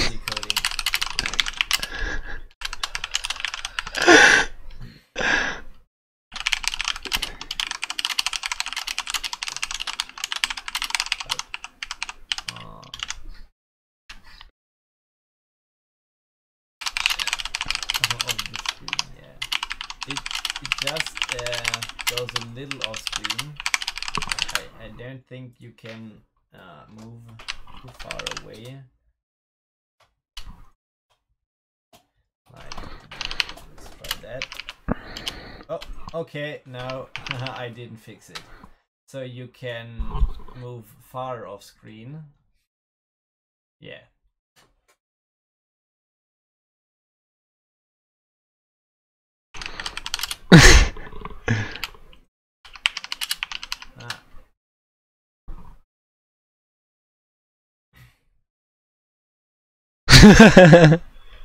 I'm gonna come for you, Verani.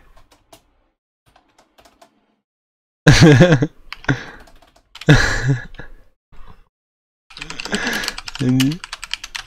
yeah. Oh, this is. And he's gone. Oh, this is hilarious. Found you? Where am I? There. And it's gone. Yeah. Do you have everything in mind that you want to do with the things you learn right now?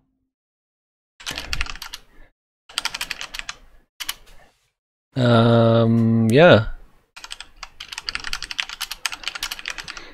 Yeah, the bots are crazy. I have to make a filter list. Like I mean that's my bot. That's okay. He can stay there, but like here, this one. Overrunning. This one, where's also a bod. Yeah, I mean, okay, it's not that many at the moment, but yeah.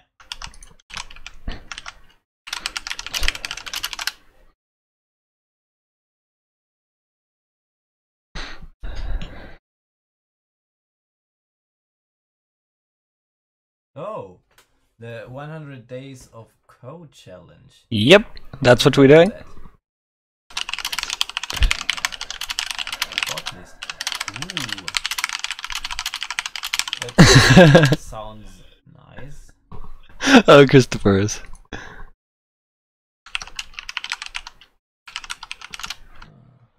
Let's link him to the website. But I mean, that's just like the big bots, I guess, in here in the list.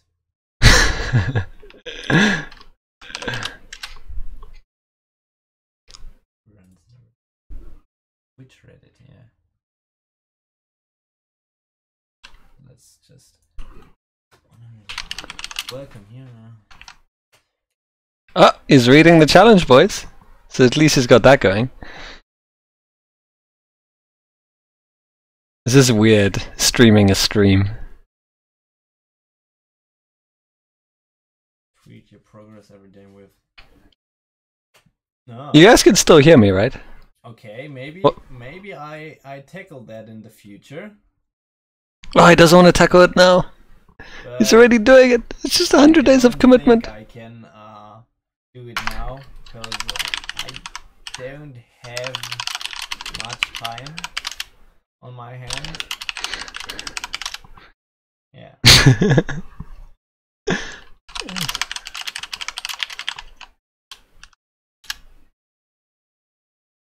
It's a promise you make with yourself. Make time. I mean, I work not in programming, so I work and then I have evening school, and in my free time I stream a little. So yeah, it's like from morning till evening, everything is filled with work and school. So, and then I have to learn a little bit, and yeah. I mean, next week I have more free time because I have no work and I have no school, so that's good.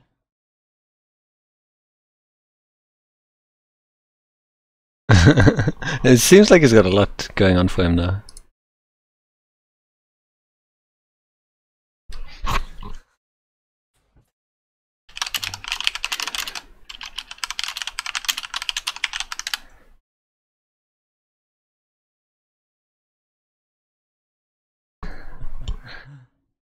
He's laughing. Oh. You think he's gonna realize I'm streaming him? Streaming? Was that his response to it?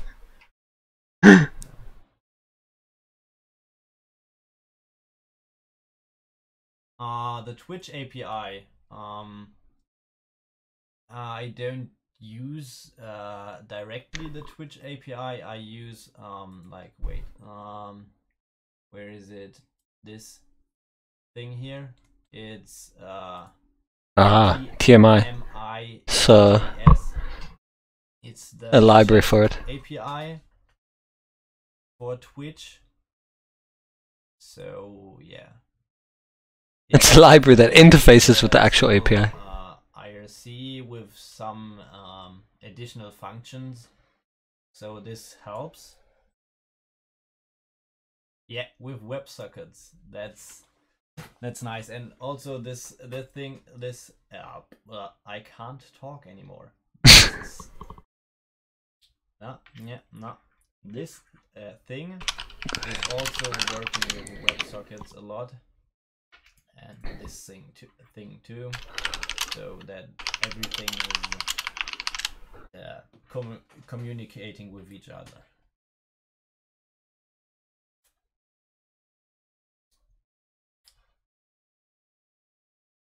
Oh, there I go off the screen.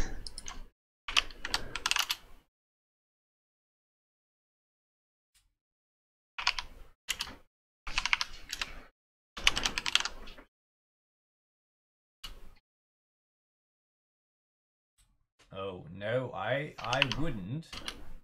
I mean, like backdoor, that's not very nice. I mean, if I know it, I wouldn't do it. But sometimes you don't know, I guess.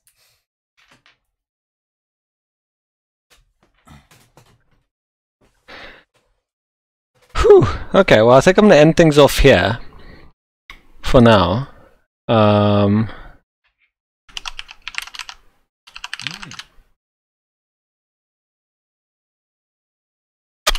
This was fun. Okay. Yeah, that's not good.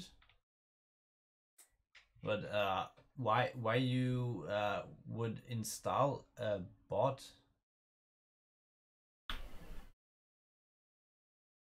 That's the bot. Okay.